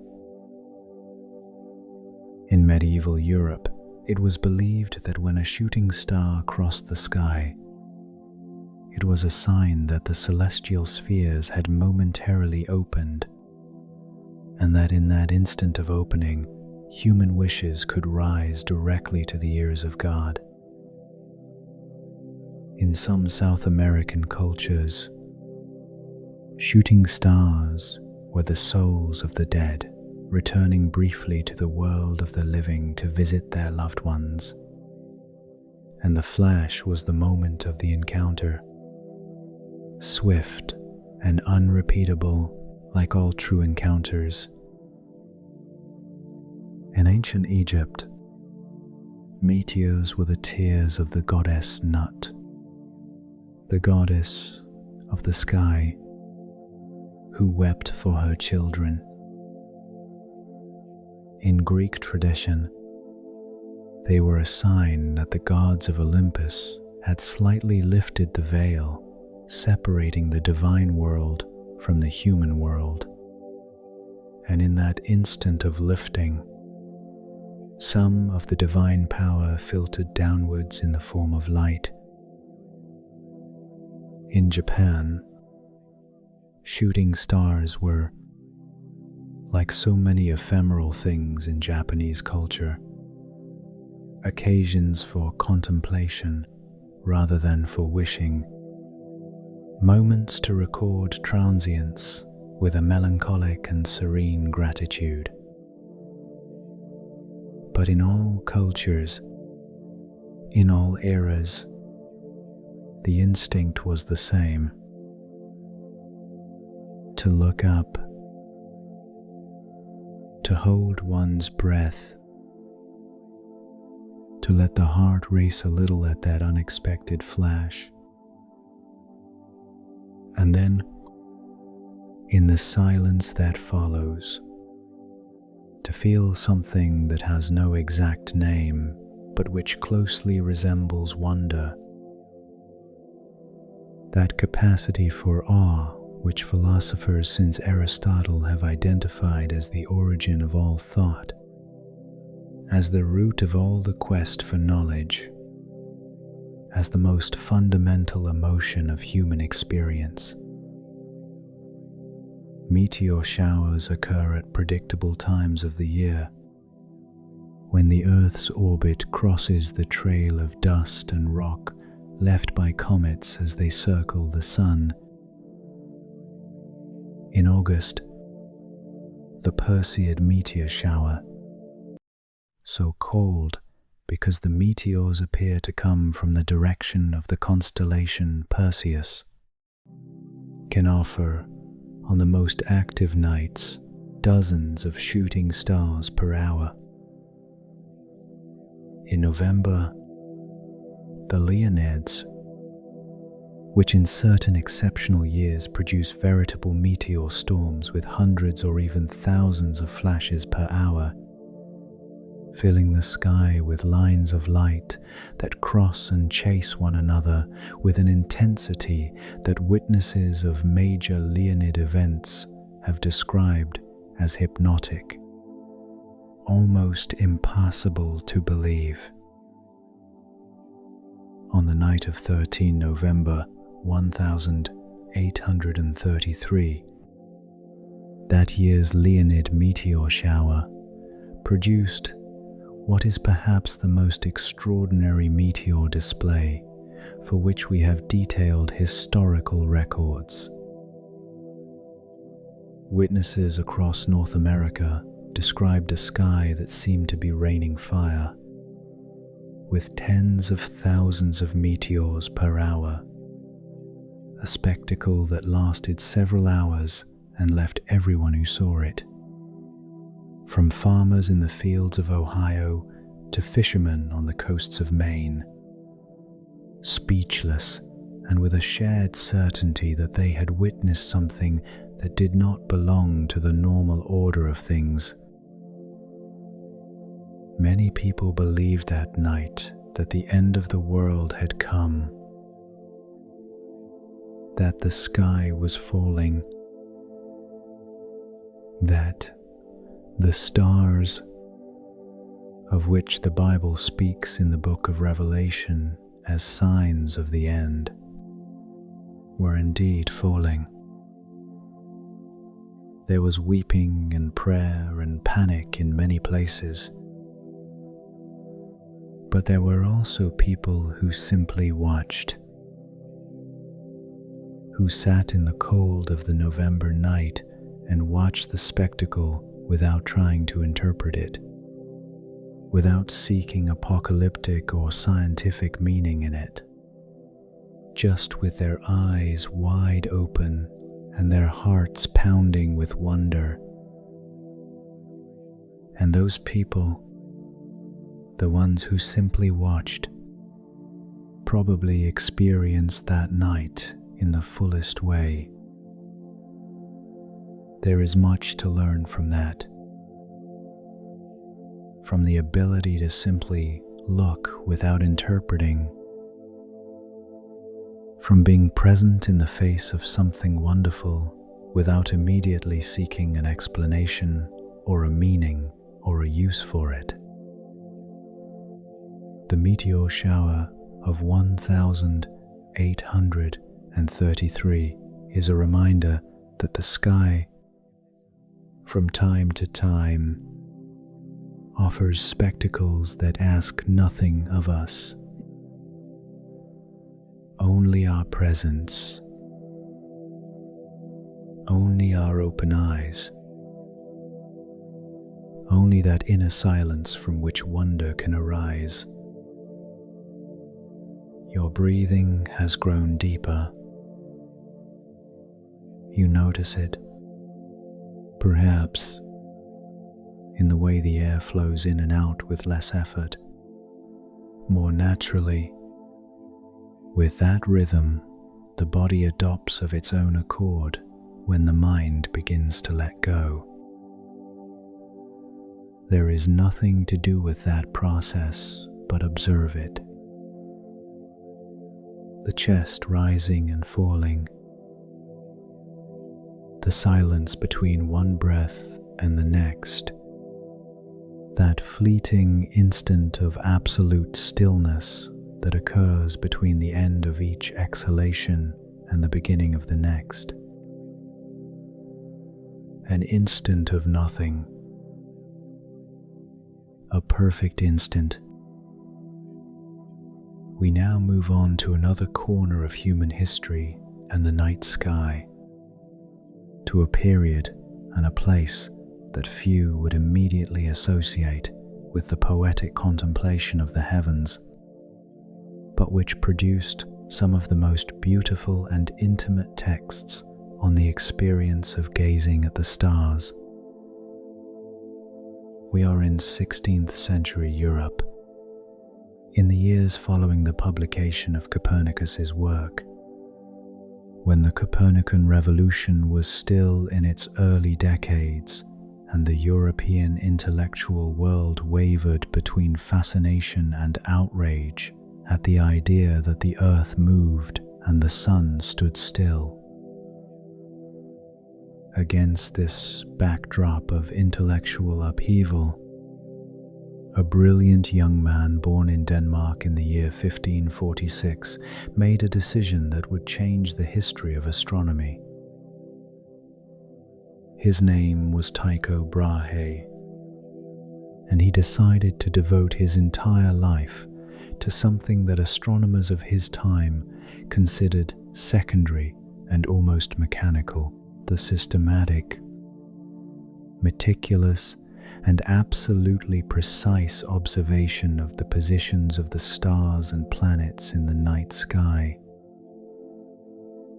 Tycho Brahe was an eccentric man, as are often those who change the world. He wore a metal prosthesis on his nose, made of gold and silver according to some sources, because he lost the tip of his natural nose in a sword duel with a cousin of his, fighting over the dispute as to which of the two was the better mathematician. He was an aristocrat and an eccentric, with a reputation for being surly and difficult. But when he looked up at the sky, all that worldly eccentricity vanished, leaving only an observer of a patience and precision that have no equal in the history of pre-telescopic astronomy. With funding from King Frederick II of Denmark, Tycho built the world's most advanced observatory of its time.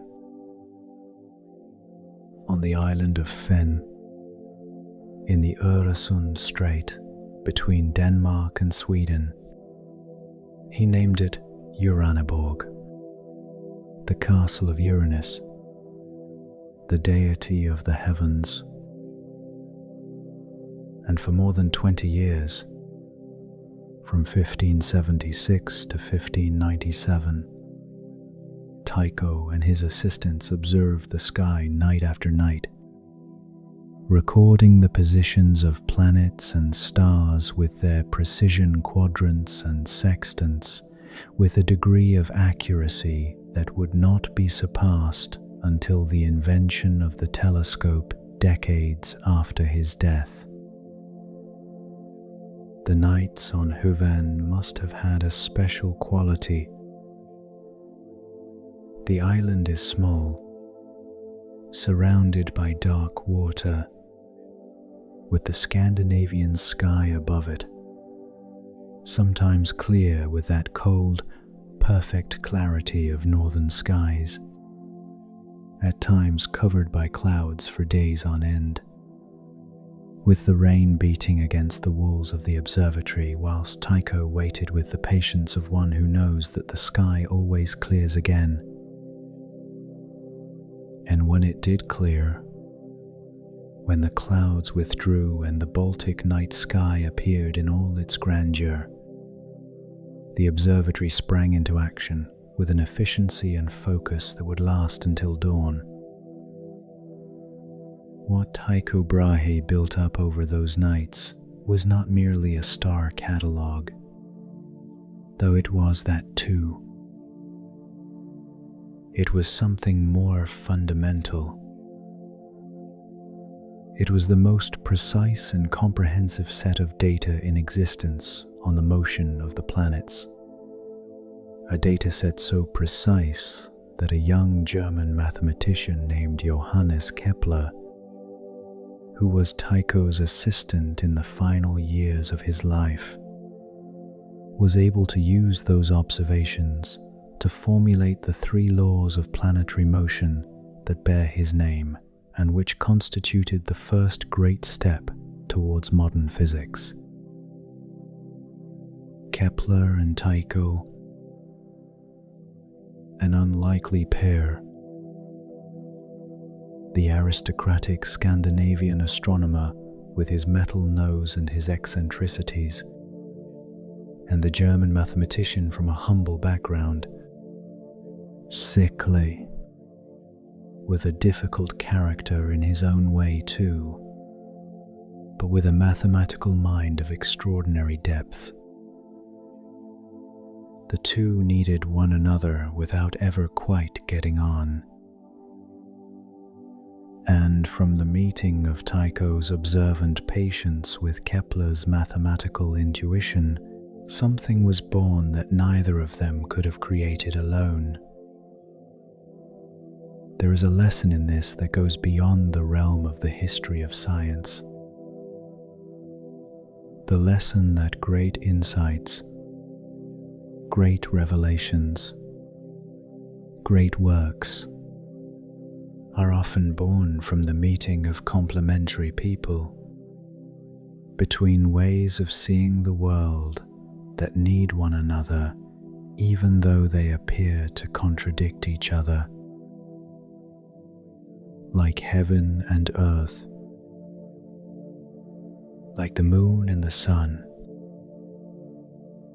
like darkness and the light that makes it visible. Tonight, your own encounter is with silence, with darkness, with the stillness that awaits you on the other side of the threshold of sleep. And that encounter is also a form of understanding, a form of knowledge that needs no words or explanations. Just that moment when consciousness lets go and the self surrenders without resistance to the gentle mystery of the night. What a beautiful name! The gentle mystery of the night. There is another phenomenon of the night sky we wish to explore before sleep takes you away entirely, and it is one that requires a perfect night to see. A moonless night, because the moon would obscure it with its light. A night far from any city. A night in the countryside, or in the mountains, or in the desert. In any of those places where the night sky can still reveal itself as it was before humanity invented electricity and began to illuminate its cities with such intensity that the light itself became a veil obscuring the sky. On that perfect night, the human eye, if sufficiently adapted to the darkness, if it has waited the 20 or 30 minutes that the rods in the retina need to reach their maximum sensitivity, can see something that human beings saw throughout their history until just a century ago, and that most people in the developed world never see anymore. The entire Milky Way, that river of white light that crosses the sky from horizon to horizon, too faint to be recognized for what it is. A collection of hundreds of billions of stars so distant that individually they cannot be seen with the naked eye, but which together form that luminous cloud, that milky band which the Romans called the Via Lactae, the Milk Road, and which the Greeks before them had called galaxias, from the word gala, meaning milk, the same root we find in our word galaxy. Because the Milky Way is not just a strip of sky, it is the view of our own galaxy from within. It is the way we see the plane of the galaxy in which we live when we look from our position in one of its spiral arms. It is literally our home seen from within, as if a city dweller could see the entire city from inside one of its buildings, looking in all directions through the windows and seeing the other buildings pile up and overlap to form that mass of light and shadow we call a city. We are part of the Milky Way. We are one of its hundreds of billions of star systems. The sun is one of its stars. The Earth is one of the planets orbiting that star. And when we look at the Milky Way, we see ourselves in a way that is unparalleled in any other human experience. It is the only moment when a human being can see the cosmic neighborhood in which they live with their own eyes, without instruments, without technological aid of any kind. In the Atacama Desert, in northern Chile, at an altitude of over 5,000 meters at some of its observation sites, the night sky achieves a quality that astronomers describe as almost perfect. The absence of humidity, the distance from any source of light pollution, the altitude which reduces the mass of atmosphere above the observer's head, all combine to offer a celestial clarity that allows one to see things that are impossible to see with the naked eye anywhere else on the planet. A night in the Atacama, under a sky like this, is a transformative experience. Astronomers from all over the world who have spent months or years working at the desert observatories speak of it with a reverence they do not show when discussing the data they collect or the articles they publish. They speak of the first time they saw the entire Milky Way from there, so bright, so dense, so three-dimensional that it seemed you could almost touch it. They speak of the sensation of being beneath that sky as something that fundamentally shifts one's perspective. That makes problems, which once seemed enormous, shrink to their true size.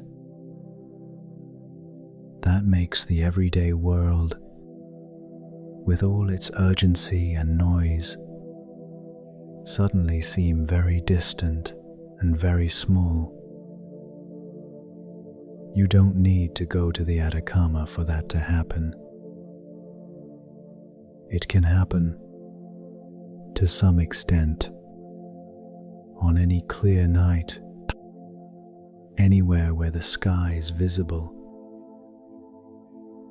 It can happen right now, in the inner space of your imagination. If you let it happen, imagine that sky.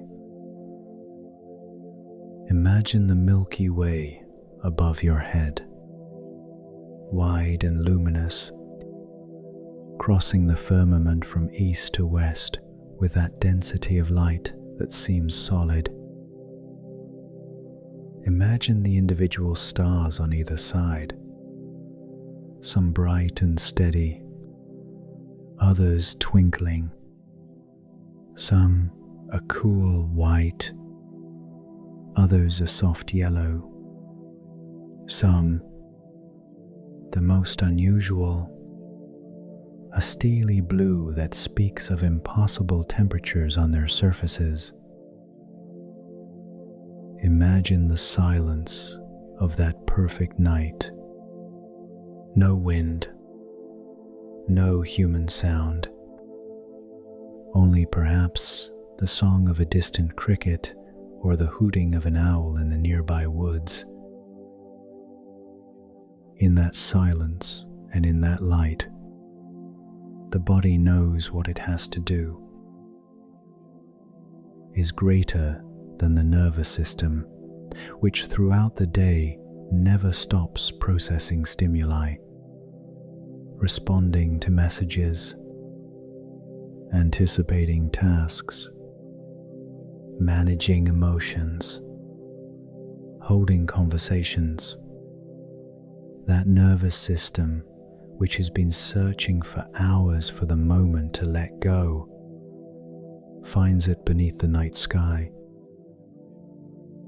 It finds it in that space where the scale of things returns to its true proportion, where the human being is what they are, something small and precious in an immense universe, something that exists for a fleeting moment in the history of the cosmos. Something that has the extraordinary capacity to know this and to find in that knowledge not terror but peace. Peace. That word which is the destination of this night.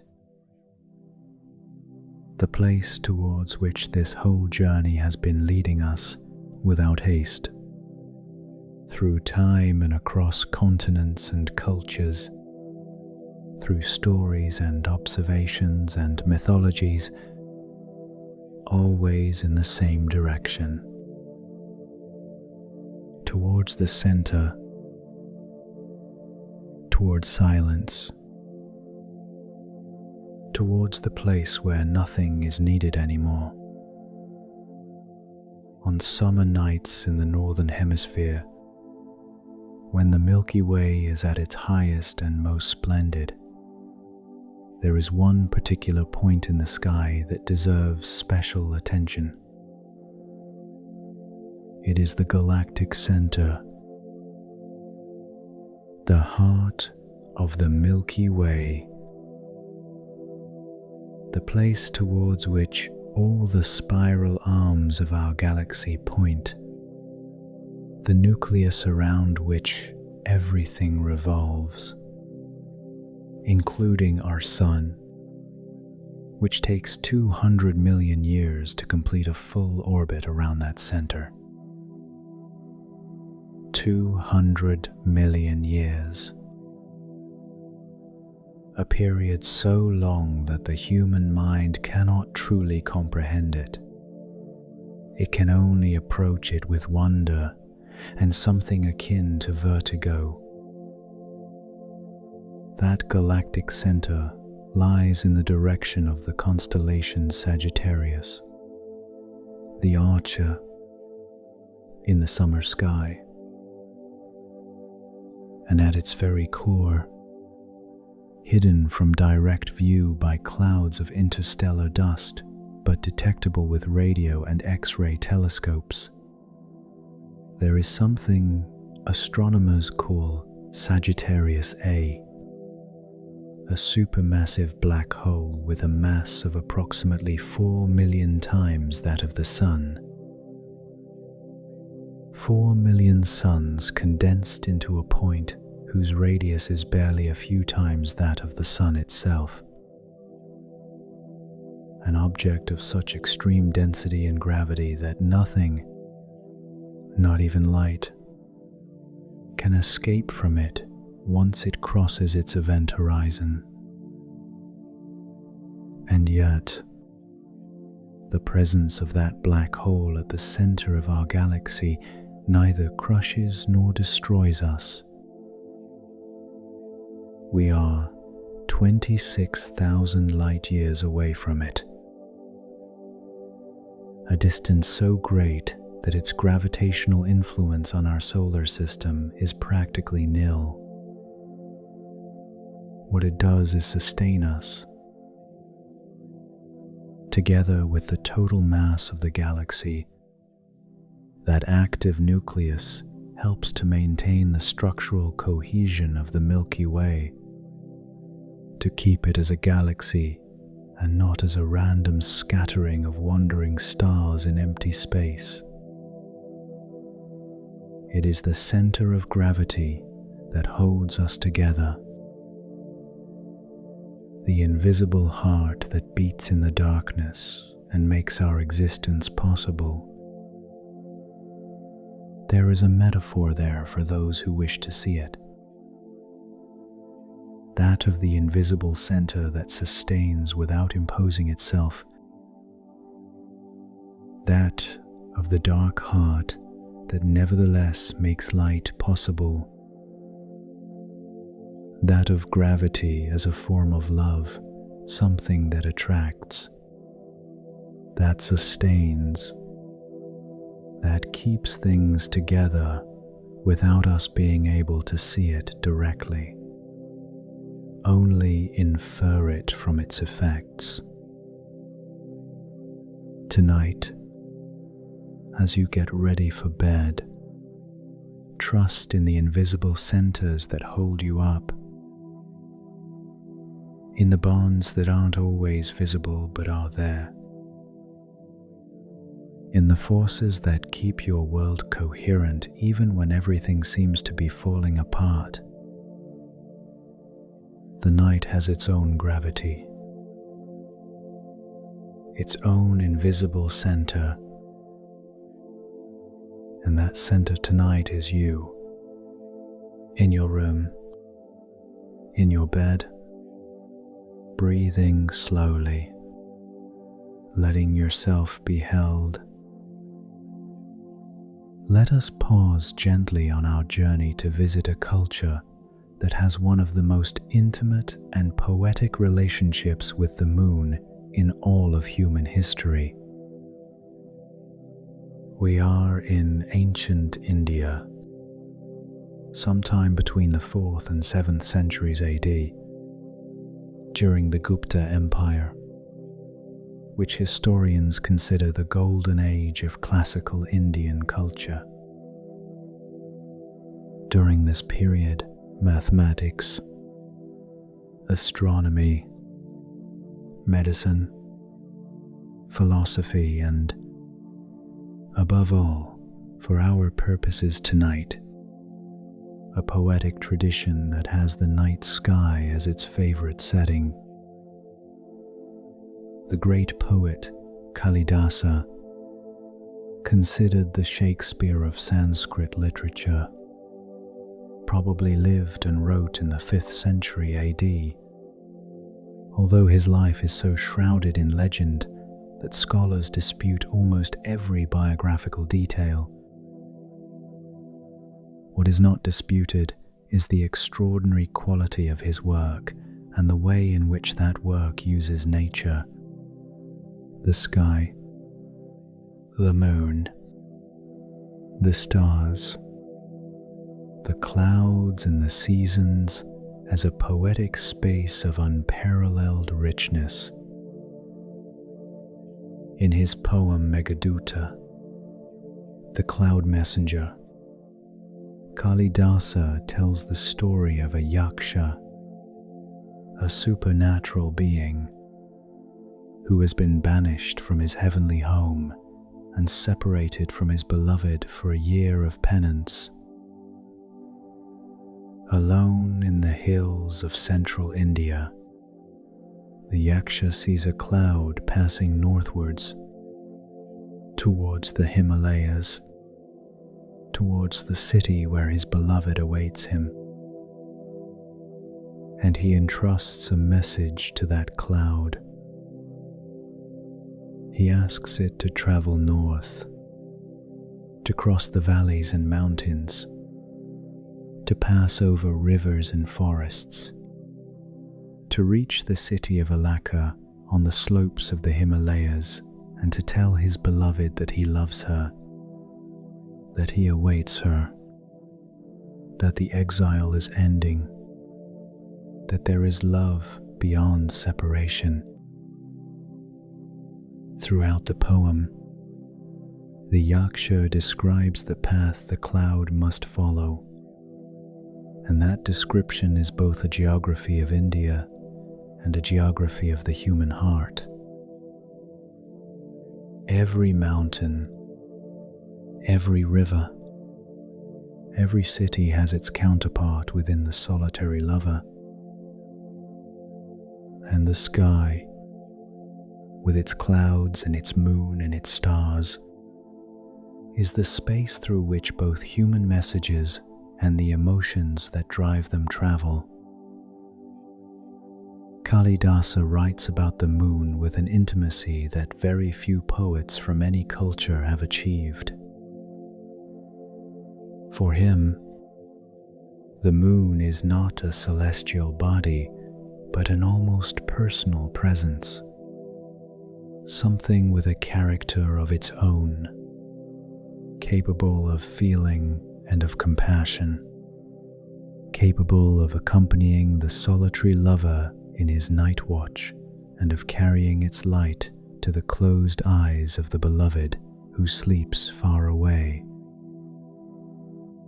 There is something deeply comforting in that image, the idea that the very moon that lights up your night also lights up the night of the one you love, of the one you miss, of the one who is far away but still exists somewhere beneath this very sky. The moon as a bridge. The moon as a letter that needs no paper. The moon is the only form of communication that cannot be interrupted by any distance. Tonight, if there is someone you carry in your heart, someone to whom you would send a message of light if you could, that moon is there for you, available at no cost, without delay. Just lift the eyes of your imagination towards the sky and let the light travel. With that image of traveling light, let us gently move on to discuss what has perhaps been the most universal and enduring way of relating to the night sky: navigation by the stars. For throughout most of human history, the night sky was not merely an object of contemplation, mythological interpretation, or scientific curiosity. It was also, in a very practical and urgent sense, a tool, the most fundamental navigational instrument available to travelers venturing far from the known. On land, navigating by the stars allows a traveler to know which direction they are heading in, even in the deepest darkness, provided the sky is clear. The North Star, which in the northern hemisphere points to true north with reasonable accuracy, has served as a celestial beacon to countless generations of travelers, of explorers, of soldiers marching at night to avoid the heat, of merchants traveling through the desert when daytime temperatures were unbearable and only the night made the route passable. But it is at sea that celestial navigation reaches its fullest potential. At sea there are no landmarks on land. There are no mountains to serve as landmarks. There are no roads or signposts. Only the water stretching in all directions to the horizon, and the sky above it, and the wind and currents whose behavior one must learn to read as if it were a text written in a language without an alphabet. The Phoenicians, that people of seafarers and merchants who inhabited the coasts of the eastern Mediterranean in the first millennium BCE, and who founded colonies from the shores of what is now Lebanon to the shores of what is now Tunisia, Spain, and Portugal, were masters of celestial navigation. The Greeks attributed to them the practical knowledge of using the North Star for maritime navigation, and consequently called it the Phoenician Star. Every night, the helmsman of the Phoenician ship would look north and find that star which barely moved whilst the entire sky revolved around it. And, using that fixed reference point, he would adjust the ship's course with a precision that would have seemed almost miraculous to anyone unaware of the secret. But the great masters of celestial navigation, the most accomplished practitioners of that knowledge, which combines science with something that can only be described as art, were undoubtedly the Polynesian peoples. For centuries, between 2,000 and 3,000 years before the Common Era, groups of extraordinarily brave and skilled human beings set out across the Pacific Ocean in wooden catamarans, with no navigational instruments other than their own eyes and an intimate knowledge of the sky, the wind, of the currents and the behavior of marine animals, and colonized one by one the archipelagos of the Pacific in the most astonishing navigational feat in human history. They reached Hawaii. They reached New Zealand. They reached Easter Island. They crossed the Pacific in both directions, covering distances of thousands of kilometers across an ocean with no visible landmarks, guided solely by that knowledge of the sky which was passed down from generation to generation with a fidelity and precision that modern navigators, when they finally understood what those Polynesians had achieved, regarded with admiration bordering on amazement. Polynesian navigators memorized the positions of the stars on the horizon at different times of the year with extraordinary precision. They knew the exact point on the horizon where dozens of different stars rose and set, and used those points as celestial compasses to maintain their course.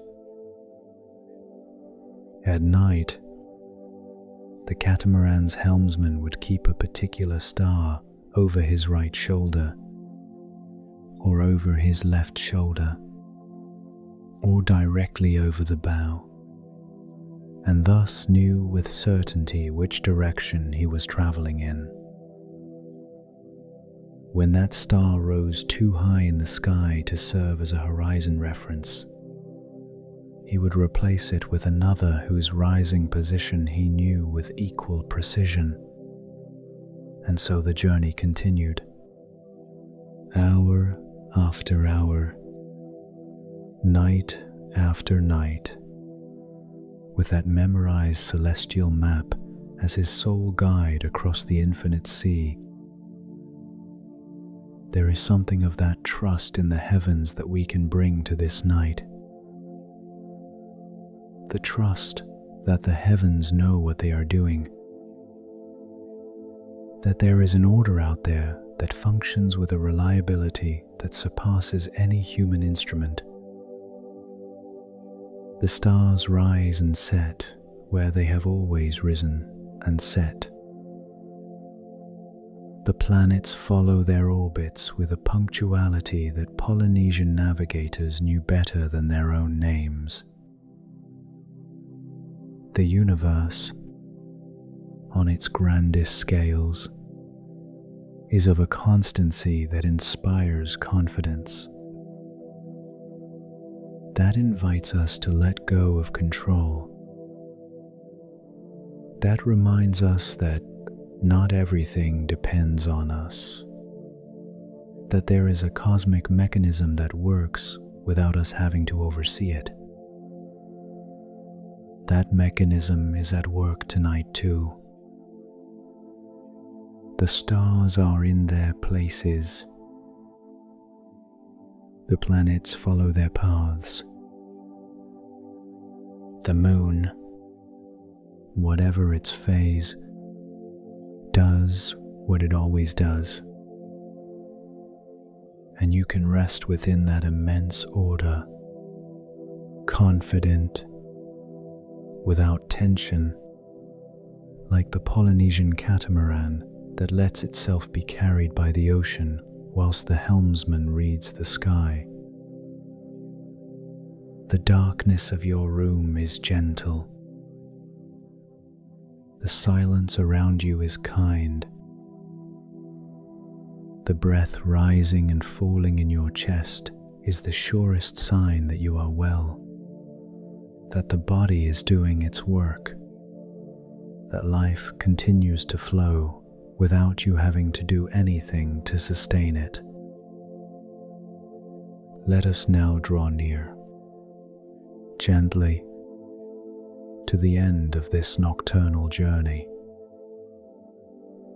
But before we reach the threshold of sleep, there is one last story I want to tell you. A story that took place not thousands of years ago, but in our own time, is greater than not in an ancient civilization, but in the 21st century, and which speaks of something that perhaps is the most important aspect of everything we have explored tonight. In the year 2003, astronomers from the SETI project, the search for extraterrestrial intelligence, carried out an interesting experiment. They invited people from all over the world via the internet to reflect on what was the most significant image of the night sky in their lives. The responses they received from tens of thousands of people in over 100 countries revealed something that no demographic survey or sociological study could have predicted so clearly. The most frequently mentioned image, the one that appeared time and again in responses from people who did not know one another, from completely different cultures, ranging in age from 12 to 90, was almost always the same in its essential structure. A night during childhood or adolescence, an outdoor setting, a garden, a field, a beach, a balcony, and the sky full of stars, more stars than had ever been seen before or would ever be seen again, and a feeling that the world was much bigger than had been believed until that moment, and that this vastness, far from being terrifying, was comforting. The grandeur that comforts, the infinity that soothes, the vastness that, rather than making us feel small, sets us free. That is what the night sky has always given to human beings. Not definitive answers, not absolute certainties, not security in the mundane sense of the word, but perspective. The perspective that allows us to see our own problems on their true scale. The perspective that restores the world to its proper proportions. The perspective that reminds us that there is something vast and permanent and serene that exists independently of all our daily concerns, and that this something is there, available, on any night we choose to look up. Tonight, you have looked up in some way. You have traveled through time and space in the company of the night sky. You have been in the Egypt of the pharaohs watching Sirius rise over the Nile. You have been in the hills of Greece, listening to the story of Orion and Artemis. You have been in Japan gazing at the moon reflected in a pond. You have been in Babylon watching the planets from the top of a ziggurat. You have been in the Pacific navigating by the stars with the complete confidence of Polynesian sailors. You have been in the cold of the north watching the northern lights dance with their impossible colors. And in each of those places, in each of those moments, there were human beings gazing at the same sky you are gazing at tonight, pausing in the same way, breathing the same night air, feeling the same mixture of wonder and calm that the firmament inspires in those who stop to contemplate it. You are part of that long chain of contemplators, of that silent lineage of human beings who, over hundreds of thousands of years, paused in the darkness and looked up and found, in that simple, perfect gesture, something that no other activity can provide in quite the same way. The sky is the same. The night is the same. And you, tonight, are one of them. Now, finally, let go of the last thought that may still be floating in some corner of your mind. Let it go like the trail of a shooting star, shining for an instant and then dissolving into the soft darkness of the sky. You don't need to hold on to it. Tomorrow it will be there if you need it. But right now you don't need it. The stars continue to turn above the world whilst we sleep. The moon moves slowly along its usual path. The Milky Way shines over the fields and the seas and the sleeping mountains. And in some high-altitude observatory, perhaps in Chile, perhaps in Hawaii, perhaps on the islands of the Atlantic, there is an astronomer gazing into the depths of the universe through a huge telescope and seeing the light that left distant galaxies billions of years ago, and for a moment forgets his data and his analyses and simply marvels, just like the Babylonian priest, just like the Polynesian navigator, just like the young Copernicus, just like you right now, in the quiet darkness of your room. Marvel,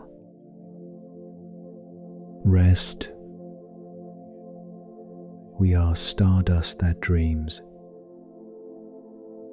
and the dreams tonight are as vast and as serene as the sky that awaits us when we open our eyes again. Good night. Release the tension in your forehead. Relax the muscles around your eyes. Let your arms rest completely, heavy and warm at either side of your body. Your breath now flows naturally, like gentle waves lapping at the shore and receding effortlessly. The stories you have heard tonight slowly fade away, becoming distant whispers that you no longer need to follow. If this journey through time has served you well, you can support this space by liking, subscribing, or sharing your thoughts in the comments. That way, more people seeking rest may find refuge here. And if you are still awake, there is another story waiting in silence, ready to guide you deeper into sleep. But for now, let the voices of the past fade gently away. Let the names, dates, and events melt into the mist of the night's oblivion. The story can wait until tomorrow. Close your eyes. Let go of everything. Rest deeply, and may you have sweet dreams.